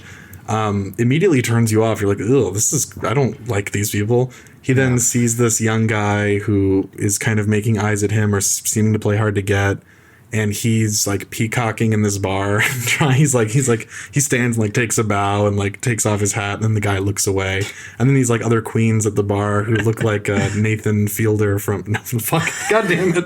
Then these other queens at the bar who look like Nathan Lane in The Birdcage are like, oh my God, he's embarrassing himself. And I was like, I can't do this. This is just I'm not a gay man. I'm not gonna get anything out of this, I guess. I was curious though how it ended because I heard that there was a shocking like twist at the end, or like something that people were not expecting. So I was like, okay, I need to know what that is, and I didn't want to just Google it. So I fast forwarded to the end. Near the end, him and this guy are in the jungle, and they're talking to Leslie Mann, who is like bald and playing some kind of like jungle witch doctor lady or something. I don't know. What? I mean, I didn't watch the movie, so I don't know. Yeah, she's talking to the young guy, and she's like, "You're gonna find yourself out there," or something. Daniel Craig then is walking after the guy, and the guy is like getting ahead of him, and Daniel Craig's like getting nervous for some reason. Then the guy isn't there. Daniel Craig looks up to the sky and starts floating off the ground. If you don't want to be spoiled on Queer, skip like 3 minutes. No, skip of 30 seconds. He floats up into the sky and then disappears into space, and then he like falls back down to Earth, and then he walks, and it's like 2001, and he's like walking. There's like this little like model hotel in his hotel room, and then he looks into it like Hereditary, and there's a little mini him walking down the hall. And then it cuts to in the hall, and you're watching real-size Daniel Craig walk down the hall with Daniel Craig's giant eye in the window looking at him. And he walks into a hotel room where the twink guy that he fell in love with is, and he pulls out a gun and shoots him in the head. And then it cuts to like 40 years later, and he's crawling into bed as an old man in like really bad old man makeup, and he's like hugging the bed. And it holds on his face as he's just kind of laying there slowly dying for like 3 minutes. What? Yeah. And then it's over. My mouth is agape right now. I don't know. And I'm doing my best to explain. I'm not leaving things out. Like, maybe this makes sense if you've seen the rest of it, but I don't know what the fuck. And then it's over, and I was like, okay, I kind of get what people meant about shocking. I don't even know how to respond to that. Yeah. I mean, it's so funny that he gets the criticism that he's a pedophile from getting like making Call Me By Your Name, Luca Guadagnino. Oh yeah. And then he goes on to make an even more pedophile movie. Yeah, it was uncomfortable. Like, I get he's Italian, but I mean, that doesn't instantly make you a pedophile. A lot of the time it does, but not instantly. Oh, one thing I did forget. The moment at which I said, fuck this, I can't keep watching, was he's like trying to get with the whole movie. He's like flirting with multiple men at once. Like, he's always just trying to get someone to have sex with him. He's like, stop home, let me suck that dick. He's walking. There's like multiple Nirvana songs at the beginning that don't fit. And he's walking down the streets of Mexico City, and there's like some people are doing like scorpion fighting or something in the middle of the street, and he sees the young kid that he likes, and they're kind of locking eyes as they're both walking through this like kind of static crowd, and Come As You Are starts playing, and it plays pretty much in its entirety of like Daniel Craig and this guy just kind of staring at each other meaningfully, like, come as you are. And I was like, I don't know what I'm supposed to be getting out of this. Am I supposed to be intrigued? Am I supposed to be feeling romantic? Am I supposed to be laughing at this? Because this is fucking crazy. So Queer got the thumbs down from Caleb. You homophobe. Unoriginal title, by the way. Yeah. Should have been called. No. Gladiator 2. I know you didn't watch it. Were you ever going to watch it? No, seemed gay. It is. I was worried about it. Ridley Scott's really been missing pretty much consistently for the last 10 years, pretty much. I think with one exception, maybe. Whenever I mention Ridley Scott, you hold your head in your hands. I do. And you lament on Kingdom of Heaven. He's made... I'm not one of those people that loves Alien. I'm not one of those people that loves Blade Runner. And most people who are Ridley Scott fans are going to hold those two up. He has made 3 of my favorite movies ever, which all of them were in the aughts, which is Gladiator, the director's cut of Kingdom of Heaven, and the director's cut of American Gangster. I love all 3 of those movies. I could watch them once a year for the rest of my life. I love historical epics, and I love the way he does them when he does them well. And he's really been sucking ass and just like eating his own shit for a while. And Gladiator 2 did not look very good, but I was like, hey, maybe there's some kind of way, because there was like a rumor that Russell Crowe was going to be in it as like a Force ghost. And that's not in the movie. Okay, thank God. At least as far as I know. But in the director's cut, it will be. Probably. I watched. I started. I got about 10 minutes in. Pedro Pascal is in it. and he's giving a terrible performance. He raids some city, and then he's back in Rome talking to these like two little like incest albino twins who are like the current emperors. And he's like, as you know, my legion has just sacked another city, and is it a victory for Rome? And like, it's a victory for Rome or something. No. And they're just like having alto nights, like we're repeating ourselves dialogue at each other. And I was like, I can't. This is gonna make me hate Gladiator. I gotta turn this off. Damn. Pedro Pascal, by the way, just like how we were talking about Adam Driver being a extremely overrated actor, Pedro Pascal is definitely in that camp for me as well. Yeah. And he is his public persona is so bizarre too, because he's always like what the kids call bi fishing, where he pretends he's bisexual. He's like, feeling up Oscar Isaac. They're good friends. Mm-hmm. There's like one interview where it's just like, oh, they're probably having sex. But I've missed this. I don't know about this angle. No, he is very outwardly. You could probably think he's a Dio, brother. He does act fruity for sure. Yes. He also has this weird thing. I think it was on stage of something for the new Fantastic Four that he's in, but he has like a thing where he's like holding hands with the actress. And he's like, oh, it's my anxiety thing. It's like, oh yeah, you tell all your female co-stars that, oh, it's anxiety. Let me touch your ass, please. I need to touch you. That's definitely a William Friedkin, let me take my dick out on set kind of. Yes. Pedro Pascal, I believe, is one of the most disingenuous. I agree. Like actors in terms of public persona. And I don't think he's a good actor at all. I think he's completely serviceable. I've seen a decent amount of things he's in because he's fucking in everything now, so you can't avoid him. But I think he's fine, way overpraised. And I mean, like we were talked in multiple episodes and in private conversation about like there's some people where I look at them and I'm like, nah, my spider sense is going off. You're not good. Yeah, I can tell you're not real. There's going to be some memoir in 50 years where it's like my day with Pedro, and it's going to be extremely haunting and vivid. And here's the other thing. I don't even think he's that I don't think he has any like real skeletons in his closet, but I think he is probably just a very vapid, shitty person who's trying his best to be really likable. And he's doing the Kimmel thing. Mm-hmm. Him and Jimmy Kimmel could be best friends because they're both just fake pieces of shit that just go with the tide. And like, Pedro Pascal's very critical. He'll just publicly crucify you if you're not lockstep with his fucking Emilia Perez opinions or something, I mean, he should have written that movie. He probably did. Fuck you, Pedro. Fuck you, dude. You saw Saturday Night, as did I.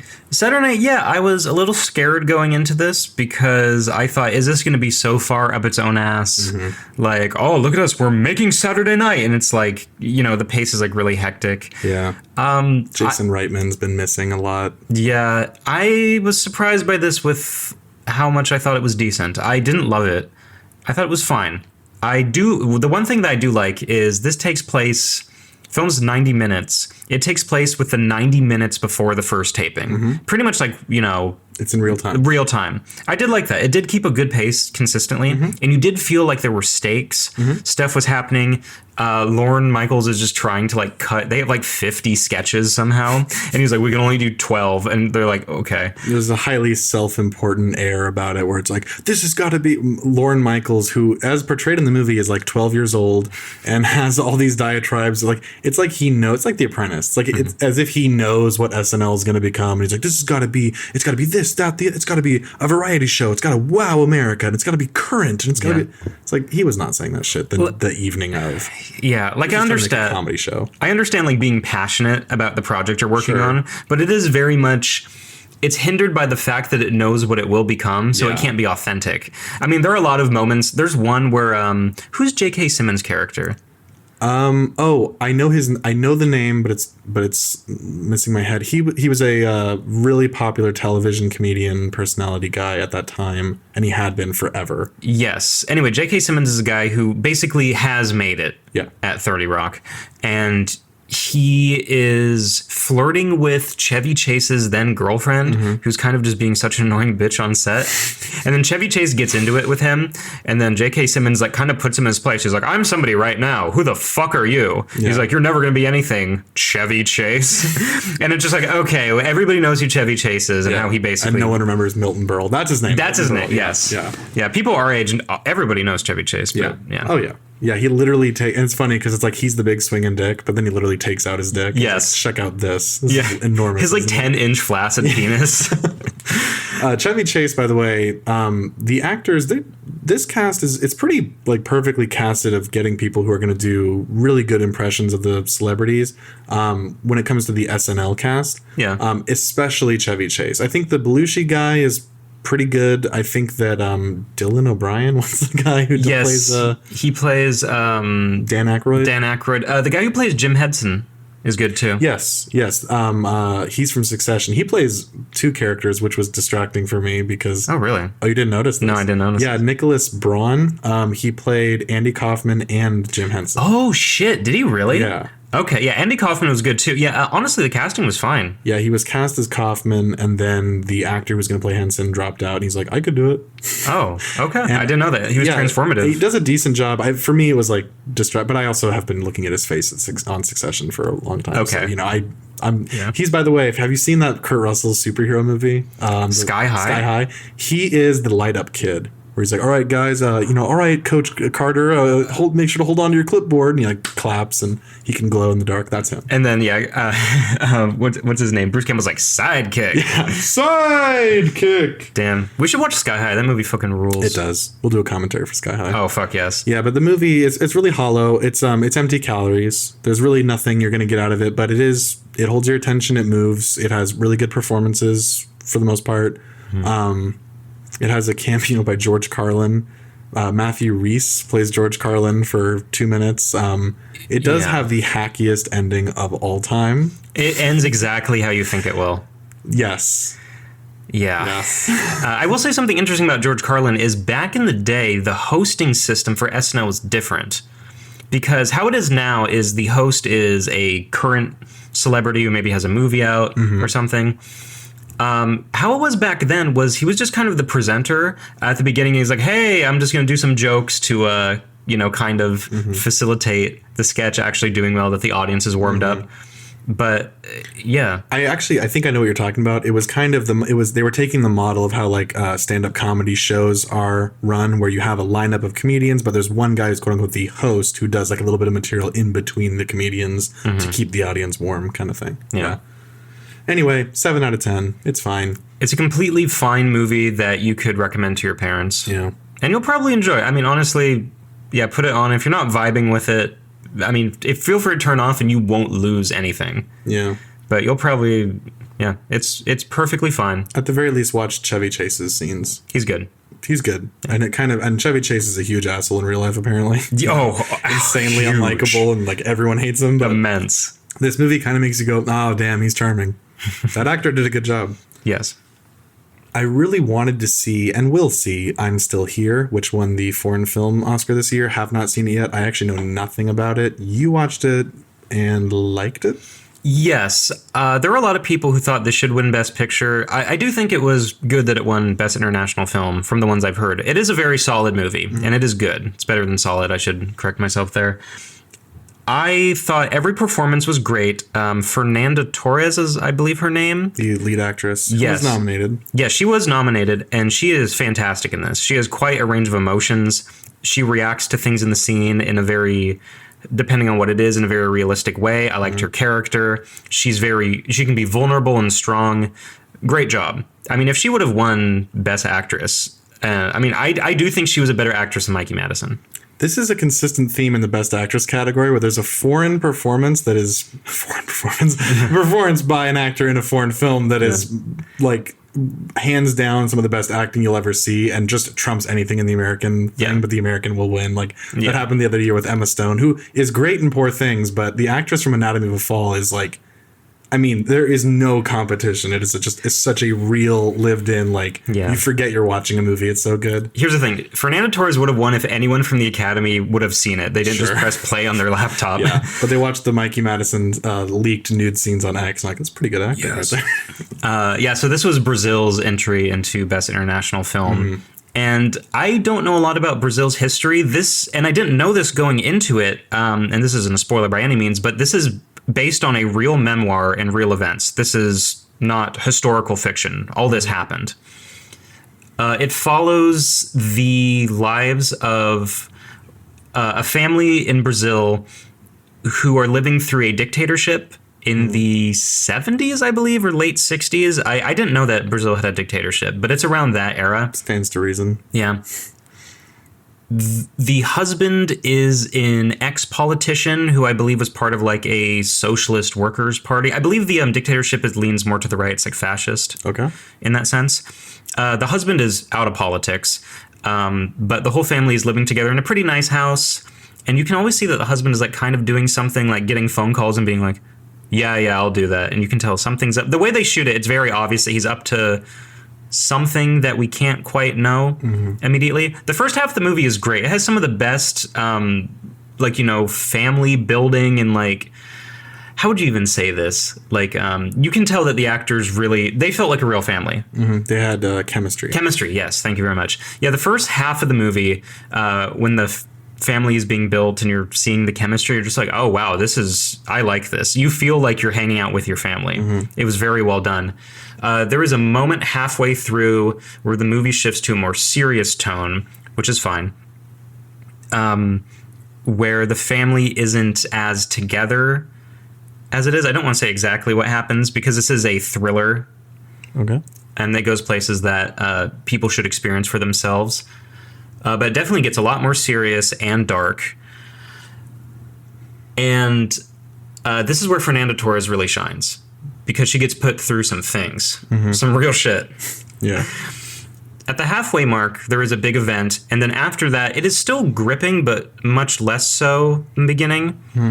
I don't know exactly what happens. The pacing is the same, but it just felt like I wasn't as interested in the things going on. But if you see what's happening, it feels like you should be. It's kind of a Nickel Boys thing, where I should be interested in this and this investigation and what's going on, what the character's dealing with. But for some reason, I can't figure out, honestly. I didn't feel attached to the second half of the movie. One thing that they also do is they expect you to kind of know some things about, Brazil politics at the time. And this movie is made for Brazilians. Right. Yeah. Which is fine. I'm an outsider. They don't have to appeal a movie to me, some white American. I mean, we do it for China. They could do it for us. They could just change the dialogue. One guy named Ronald McDonald in there. It's like, hey, this is what's going on. No. Yeah, it just kind of seems to... This is kind of a big theme, honestly, with a lot of movies this year. The first half is pretty solid, and I'm still here. It's really good. And then just doesn't keep up the tempo. Yeah. That's my main problem with it. But the thing is, it doesn't do anything poorly. So this is why it's better than a lot of other stuff, like even The Brutalist, where The Brutalist is like, you feel like the characters are just very empty. I'm Still Here just doesn't live up to the hype of the first half. It doesn't do anything incompetent, but it just can't really stick the landing. It's kind of consistent with what I saw of. I haven't looked into it too much, but I've seen reviews, and it seems like generally people like it, but it's no one's favorite movie of 2024. Yeah, the last thing I'll say about it, and I won't go into spoilers, but there is a very last 10 minutes, some stuff that does some time jumps that are very distracting and seem a little bizarre, because I didn't know this was based on a memoir, and I assume this is how the memoir ends, and they're just catching up to it. Because the first part of the movie, first 90% are all pretty consecutive. There's no major time skips. And then this next one is decades. Okay. And I'm like, okay. Epilogue? Yeah, it is an epilogue, but the epilogue is multiple decades. Like The Brutalist. Yes, actually. See, it's funny. Yeah, it's not the journey, it is the destination. I do get why they did it, and when you watch it, you'll understand, okay, I see what they're saying by doing so many time skips, but it was a little jarring and kind of ended on a sour note. Do you think I'd because we have pretty similar taste, do you think should I skip it, or do you think it's worth my time? Do you like political thrillers and dramas? Generally, if they're well done, yeah. I liked Argentina 1985, and that was kind of average. Okay, yeah, you would like this then. Okay. I mean, I would recommend to people, it's on Netflix, so it's easily accessible. Form your own opinion. I do think it is... Yeah, listen to us, actually. We're your older brothers. Listen to us. Yes, what we say is law. Yeah. It is something that I feel just didn't fully land for me, but maybe you'll find the pacing and structure better than I did in the second half. Maybe. I kind of noticed that if I go into something expecting it to be great, I'm almost always let down. When I go into something thinking, oh, this is probably going to be fine, I almost always like it. Yes. Which probably is true for everybody. Go into it. Set your expectations, but go into it thinking that it's fine. And if it's just fine, you'll be like, Nick was right. Yeah. But if it's better than I said it was, then you'll be happy. Sounds good. Speaking of going in with low expectations, I saw Joker 2. Oh my God. You saw Joker, right? I saw the first Joker and I liked it. Okay. Have you seen it just the one time, I would assume? I saw it one time in theaters, and that was quite a movie to watch in a very mixed, diverse theater. Quite a scary movie to watch when CNN's like, yeah, you're probably going to get shot if you see it this weekend. Yes. For the record, I went to a very busy theater in a metropolitan area. Probably, I'm guessing, dangerous area. Yes. I mean, we were there yesterday. It looked rough. Yes. Yes. Yeah, I would imagine that you'd be kind of keeping your eye around. I saw Joker in a sort of empty theater opening weekend because I think people were a little afraid to go. But I was like, hey, fuck, if I die, who cares? Whatever. I watched it similar to, I watched it. I liked it. I mean, it is everything everyone said. It is just a ripoff of multiple Scorsese movies with Joker makeup on it. But I liked it. Good performance from Joaquin Phoenix. I was really curious when the sequel got announced because early on, there was some Variety headline or something of like Joker 2 is going to be a musical. And the subtitle is Folie à Deux, which I learned is like a name of a psychosis where someone can transfer mental illness to somebody else. Yes, it means madness for two. Madness for two. Okay, perfect. And that Lady Gaga was cast as Harley Quinn. And I went, okay, I could see this being good because you can't really do just the same movie again. So if you're going to make a sequel, I like that they're going to take a creative direction of making it a musical. That didn't turn me off. And I like the idea that if you're introducing Harley Quinn, you're making it a musical, because in my head I went, oh, this is actually kind of brilliant if they do it well, because what this could be is that, because in the movie, in Joker, he like hears the score in his head, kind of. He like dances to it and stuff and multiple times. That's true. Which is not something they intended on. They talk about how they just kind of filmed those scenes and then added the music in, but the intention that you receive is that he can like hear music in his head. He's in his own world, whatever. So I thought, oh, this will be really cool when he meets the girl that he'll fall in love with, who also has the crazy or gets it from him or whatever. The music will be something they can both hear and they can both sing or whatever. And that's why it's going to be a musical. And I kind of invented this movie in my head that Joker 2 kind of seemed like it's going to be at the beginning. Because it starts, he's in prison, he's miserable. It has a really, really good opening, I think. It's like this really well choreographed tracking shot of him being like removed from his cell and walking with all the prisoners down, like emptying out their like buckets of like their piss and shit and stuff. And he's just like having a terrible time in prison. He's depressed. He's kind of a hero to like criminals, like it was in the first movie, but the cops make fun of him like, hey, Arthur, you fucking idiot, piece of shit. Like, yeah. And Brendan Gleeson plays this cop. He's like, you got a joke for me? And he's just like, like if he says something that makes Brendan Gleeson laugh, he'll give him a cigarette. And I was like, why did this get shit on? This is kind of working. Problem is, nothing happens in this movie. It's a pretty, in my opinion, pretty good setup for like 20, 25 minutes, maybe 30 even. His first scene with Harley, with Lady Gaga, is interesting and they have kind of a rapport. But then the entire movie is just him in prison and then in court, unhappy. There is no plot. Nothing happens. Literally nothing happens. Man. He's just miserable. He gets beaten up in prison. The movie is just this like brutal, nihilistic, like people have interpreted that Scott, what's his name? What's the guy who made it? Todd Phillips? Todd Phillips. Yeah. And he wrote it with a guy named Scott something. I think that's where I got that. But people have interpreted that Todd Phillips made this movie as like a fuck you to people that liked Joker or something. And I think they're right. Yes, because I feel like people resonated too much with Joaquin Phoenix in Joker. Yeah. This is the conspiracy, because that movie made a shit ton of money. It was the highest grossing R-rated movie. Yeah, I think it made well over $1 billion. Yes, at least at $1 billion, or at least close. Yeah. But then it kind of started a movement of like, at least in the mind of the media, that this incel alt-right movement is like Joker pilled. I think they kind of created it because it really wasn't, that didn't really exist until CNN was like, this is probably going to create like Sigma grindset people that go out and murder people indiscriminately. And then people reacting to that, wanting to be like, fuck you, became like Joker, like Patrick Bateman types or something. Yeah, the thing where they put on Joker makeup and they're like, fuck you, Wolf Blitzer. Yeah, it's one of those things where they really created the problem themselves, where it's like, if you just let it be and just said, you know what, people like Joker, that's fine, we're not going to poke the hornet's nest or be like, you actually are enjoying it the wrong way, conservatard. Why did it become an alt? Is it just because he's, I guess, technically an incel? Like, why did people even have a problem with it in a political context? Well, I mean, he is somebody who's rebelling against society. It's, the man keeping him down. I mean, it's kind of hard to figure out why certain things get picked up in movements. It seems like kind of a universal concept, It's just a time and place thing, honestly. Yeah. Right place, right time. I mean, the Joker has always been, even like in the Nolan movies, people always thought Heath Ledger's Joker's ideology was at least structurally sound or made some sense in a very twisted manner.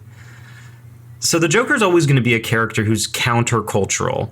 I mean, if Batman is the police and the system, the Joker is the proletariat, the people, the chaos, the anarchists, the id of humanity. And that's what these people do relate to.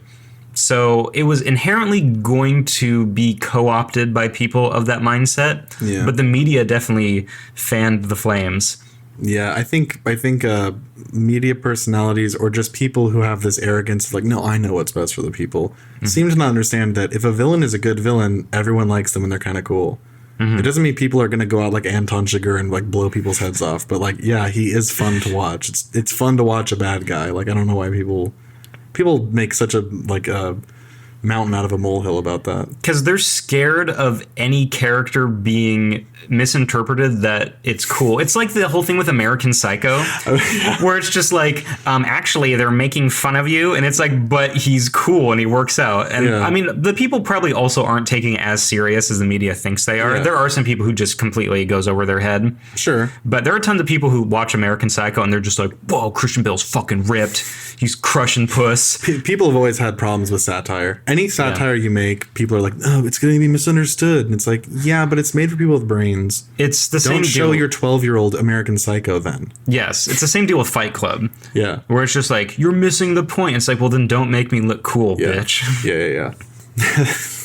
Kind of shows how fucked we are that like, because you like, the man, quote unquote, doesn't want any figure to exist that will like unify poor people or like, unify people across like class lines. And it shows how fucked we are that like the Joaquin Phoenix Joker is like the Malcolm X of today. Where it's like, you've got to kill him because he's organizing the people. Because the thing is, a lot of people were just like, Joker represents like the alt-right, but it's like, no, it kind of represents the class struggle and how people with mental illnesses are overlooked in society. Because one of the first things that happens in Joker 1 is he's meeting with his therapist and she's like, look, Arthur, I'm sorry, like the funding got cut. It's like, I can't see you anymore. Yeah. And he's just like, so I have like no mental health center to go to, nobody to talk to and help me. Yeah. And then he kills the 1%ers. Yes, he goes... It's actually a very liberal movie. Yes, he's like, on the train and then kills some like Wall Street hacks who are just trying to abuse this woman and start beating him up. And then he domes them, basically executes them. And everybody's like, that guy fucking rules. Yeah. And then he kills like the fat clown who's probably a pedophile. He kills the Yellow King. Yes, the guy from True Detective. He kills the clown who was mean to him from the start. Maybe that's why liberals hate it, because he killed a pedophile instead of defending him. Instead of explaining how that's just a different kind of sexuality. Caleb's been posting too much on 4chan recently. I'm sorry. I've actually never been on 4chan. Do you believe me? No. I'm telling the truth. I have never visited. It seems too scary. He's crossing his fingers right now. I'm crossing my fingers and I'm like self-immolating. He's shaking his head going, no. No, I've never. It always, when I learned what it was, it just seemed too. I use Reddit, but that's not that crazy. People act like it is, but Reddit's boring. It's the biggest forum. It has like 1 billion users. It's a really it's a normie. It's normie 4chan. Yeah, I don't have the guts for 4chan. Yeah, no, and then he kills He kills Jimmy Kimmel. You should be rooting for. Everyone should wear a Joaquin Phoenix Joker T-shirt. He kills an annoying Jimmy Kimmel type. Yes, but it was immediately polarized and you had to like go to your side on the movie. And I'm saying this for the people that, you know, I idealize Joker as well too, where they're just like, oh, this is our guy, dude. This is the epic Joker. It's a movie about a clown who shoots a guy. Calm down. Yes, it's a movie that comments on mental illness and class struggle, and a guy who is deeply flawed. He is meant to be not even really an anti-hero. No. But more just like a tragic case. Yeah, he's just an he's Travis Bickle. Yeah. You're just kind of watching this really fucked up guy. Not to classify too much as like high art, but this is like just a tragedy. Yeah. Yeah. Yeah. Plain and simple. But he does dance to Rock and Roll Part 2, so that makes him kick ass. Yes. So Clint Eastwood is still making movies? Apparently. He made Juror Number 12. Juror Number 2. Juror Number 2 with Nicholas Hoult, who is also Nosferatu, which I didn't see. And he's the guy from Skins, which I did see when I was in high school and very impressionable. So growing up watching that kind of says a lot about me. The precursor to Euphoria, and is better than Euphoria. But I've been interested in his career the entire time because he played a guy named Tony Stoneham on there. And he is basically the protagonist for the first 2 seasons. They change every 2 seasons. And he was really good in it. And, you know, when I'm a teenager and I see somebody of a similar age, I'm like, you know what? I hope this guy goes really far. I mean, we talk about people like, who is it? Austin Butler. We were just talking about him. We're just like, I hope somebody who's similar in age and came, you know, from working on like shows made towards a younger audience can actually branch out and do something adult. Because you want to be a Disney kid who gets swept up and stars in Dune 3. Yes. Get me my own show on there on Disney. Put me on Shake It Up 2. It's going to be boys this time. Anyway. Jerk It Up 2. Jerk It Up. Yeah. Anyway, I'm proud to say he is really great in this movie. He gives a more refined performance. He's not like screaming at the camera. There is a very good scene where he is confronted with something that happened that he is embarrassed about, and you see him get really red. Now, when you're an actor, it's hard to like fake embarrassment. When you're just a normal person, you know, your cheeks get rosy if somebody catches you in a lie or something, or if you get put on the spot. For an actor, it's hard to do that because you're constantly living the mindset that anything is okay in the scene. And it's really hard to fake that. It was really gripping. I kind of, you know, the meme of like leaning forward in the chair. I'm just like, oh shit. So Clint Eastwood at 98 years young actually made a good movie for the first time. And fuck, I don't even remember the last movie. What, Gran Torino? Gran Torino, which is hilarious. Which isn't even that good. It's just really racist. It just has a lot of like really racist dialogue. That's why it's good. Memed. Yeah, I mean, it's really funny, you know. I love that he casts himself in that and he's just like, I'm going to say the N-word. I'm going to say it. I'm going to say every word I can think of. They're like, but the plot's just about you fixing cars. Yeah. I'm going to be killing zipperheads this whole night. Anyway, yeah, Clint Eastwood, the best thing about this is that it presents a moral dilemma. Okay. It's something not on the same level, but like Rashomon presents, you know, a moral confliction and you form your own opinion on. Juror Number 2 is like that. It's not as great as that. I get what you're saying, though. It's a perfectly solid movie, and I do like that somebody of that age and in the American, you know, area of influence, I guess, like American directors, is doing something that introspective. Which he used to do a lot. Yeah. But he's become very, like, conservative. Not necessarily... Well, I think he is politically conservative, but he's become... Eastwood movies used to be... Like, $1 Million Baby is a very, like, weighing the morality of a lot of... You know, it's a movie that's not certain about the morality, and then his movies at some point became just very cut and dry, like, this guy's the good guy. Yes. Well, I mean, Gran Torino also is... It seems like Clint Eastwood, I mean, casting himself as the main character, confronting his prejudices. Yeah. It really is something where it's like late Martin Scorsese is just like confronting all the stuff that he did. Is like, man, I really made all these movies about like mobs and, you know, I live in a society where like people who look like me are, you know, getting away with crimes. Yeah, he's woke now. There's no catharsis. But Clint Eastwood, surprisingly for who he is very willing to talk about his weaknesses, which you wouldn't think so looking at him and knowing some of his past work. But Juror Number 2 revolves around this guy who gets picked for jury duty, Nicholas Hoult. What? Yes, spoilers. No, I won't get into spoilers. But his wife at the time is pregnant, and he gets put on the jury and he instantly is just like, I don't really want to be in here. And there's that thing of like, should I just say something so fucked up that they kick me off? But he tries to do that, and the prosecutor ends up kind of like convincing him to stay. Like, he isn't completely strong in his conviction to leave. He's just like, I guess it is my moral duty. Yeah. Like, he's not a wimp or anything, but he's like, fuck, I got roped into jury duty. Yeah. So he gets put on the jury, and they start talking about an event that happened. And I won't say too much about what this is, but a guy's on trial for murder, and he realizes through some of the like testimony that he may be connected more to the case than he's comfortable with. So there's a conflict of interest, and he can't say anything because it would implicate him somehow. Yes, he realizes that he may have something to do with this case just completely by accident. He's not on, hasn't like... his ass wouldn't be on the line. He hasn't like explicitly committed a crime, and he's just like sweating bullets. Mm-hmm. It is a little more complex than that. And it does go into interesting discussions about morality. What is the right thing to do in certain scenarios? I will say some of the acting isn't great. Clint Eastwood has this thing where he just mostly uses the first take, kind of to his detriment sometimes. Yeah. He rarely shoots a second take, let alone picks the first in the edit. Yeah. Yes, and sometimes based on the delivery, you can tell it's not exactly how people think. It's like an actor trying it for the first time. Mm-hmm. It's a little jarring, but for the most part, it works because you're probably getting like his initial reaction, which is probably why they got the embarrassed scene so well. Yeah, Clint Eastwood and William Friedkin did that a lot, and maybe other directors. It is an interesting technique, and I've actually tried it sometimes when I made things, and they were kind of the better things I've made, where you're capturing the spontaneity of someone hearing the words come out of their mouth the first time, and it's not rehearsed, so it feels real. Yes. It's an interesting tactic, although Eastwood like kind of only does that, and sometimes you do need a second take. But some of his movies have some really shitty line deliveries because of that. But there's nothing in here. A lot of good acting in most of his movies. Yeah, there's nothing in here that's like inherently like bad. Like I don't think anybody's giving like an awful performance by any means.